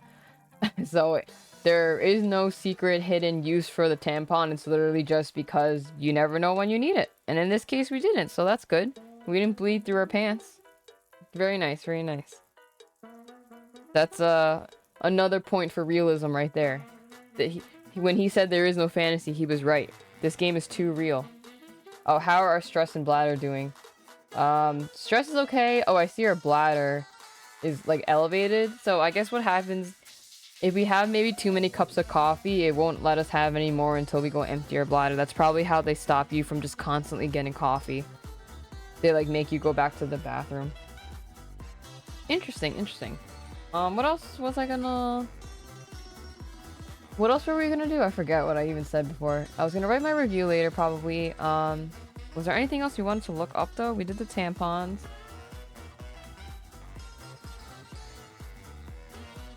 The gun.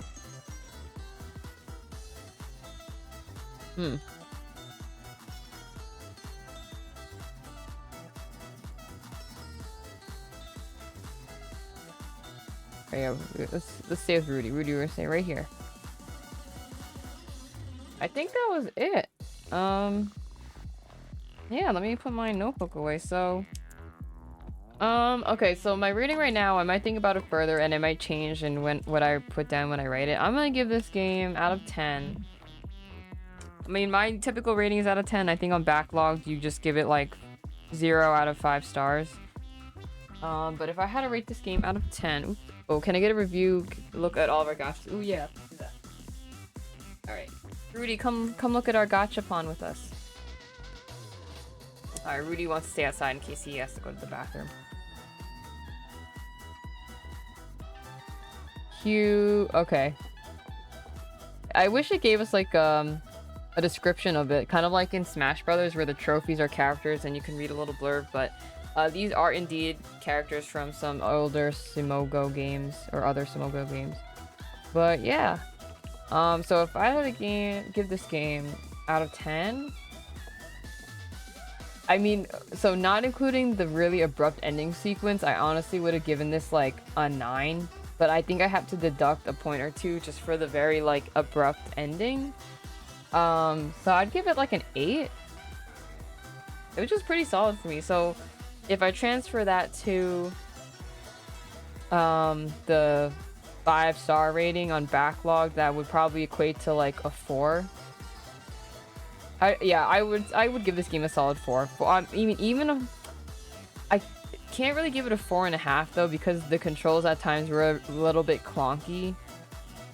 And the quiz game, Quiz Club actually gave me like motion sickness at times. Like I could tell when I was turning too quickly, it made me a little dizzy, and I had to look away from the computer screen while still navigating. I think they could have maybe fixed some of the speed issues with like turning and moving in that part.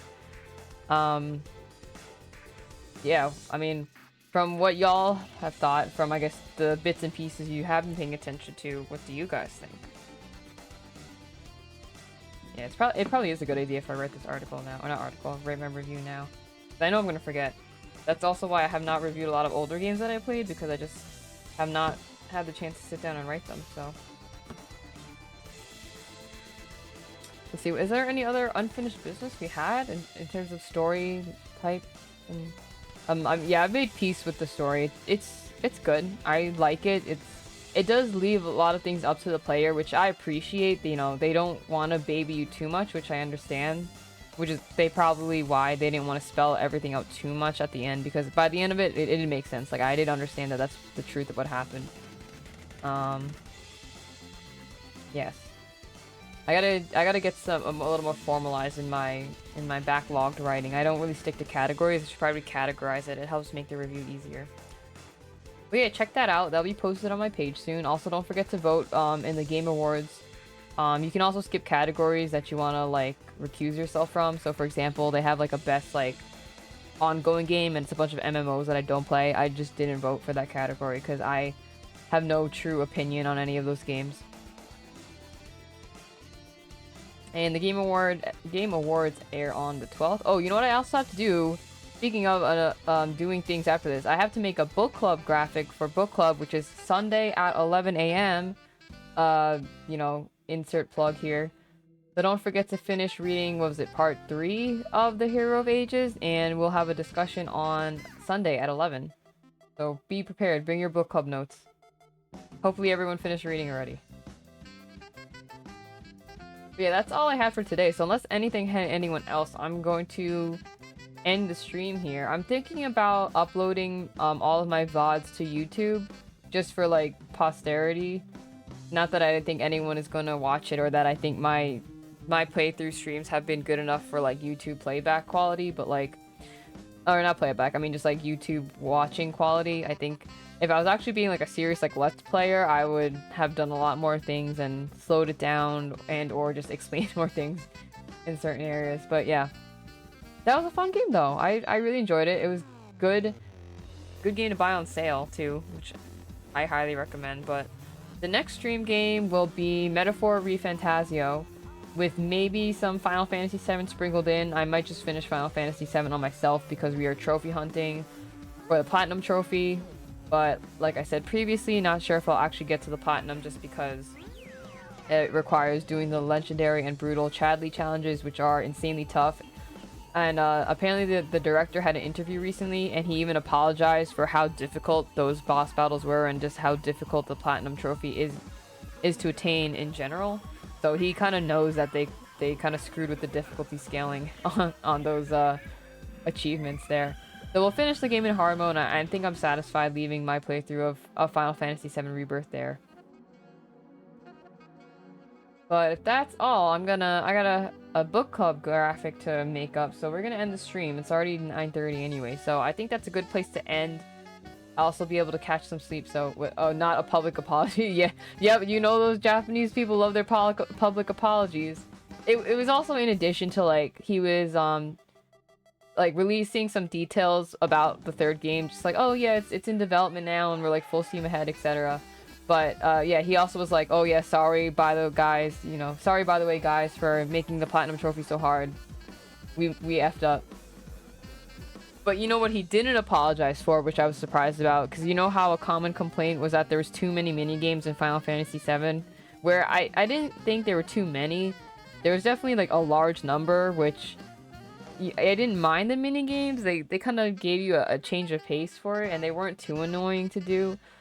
But he did not apologize for the amount of minigames in 2. And in fact, he doubled down on the fact, saying, you know what, I actually think that was a good amount of minigames. You guys are all wrong. You know, he said I don't know how he thinks in terms of like a game developer, but he says for a second installment of a trilogy, the amount of minigames was adequate. That was like me paraphrasing the interview. So I don't know what that means. If that means all sequels or all second parts are entitled to much more filler content. I guess, because like by this point you're already acquainted with characters that you met in the first game, and then the third game needs to have all the resolution following action, so therefore second game tends to be the most padded, is what I'm insinuating from his comments. But from what he said for the third game, he's like, don't worry though, the third game is definitely not going to have as many mini games. It will be, you know, more focused on wrapping the story up and not too many side questy stuff. So I appreciated that answer from him, you know. Yeah, that was his very specific answer. He had one prepared, of course.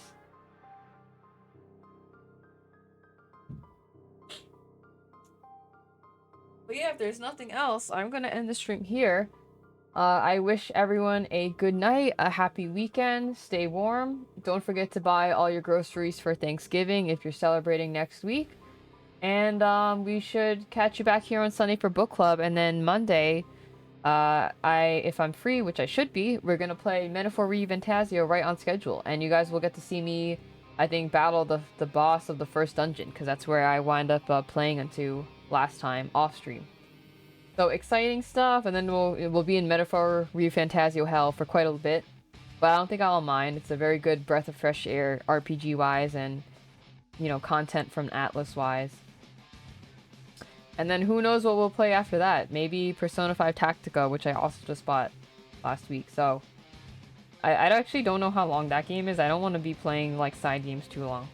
But that's all I had. So with that said, I wish everyone a good night once again, and we will see you on Sunday for book club. Be there or be square.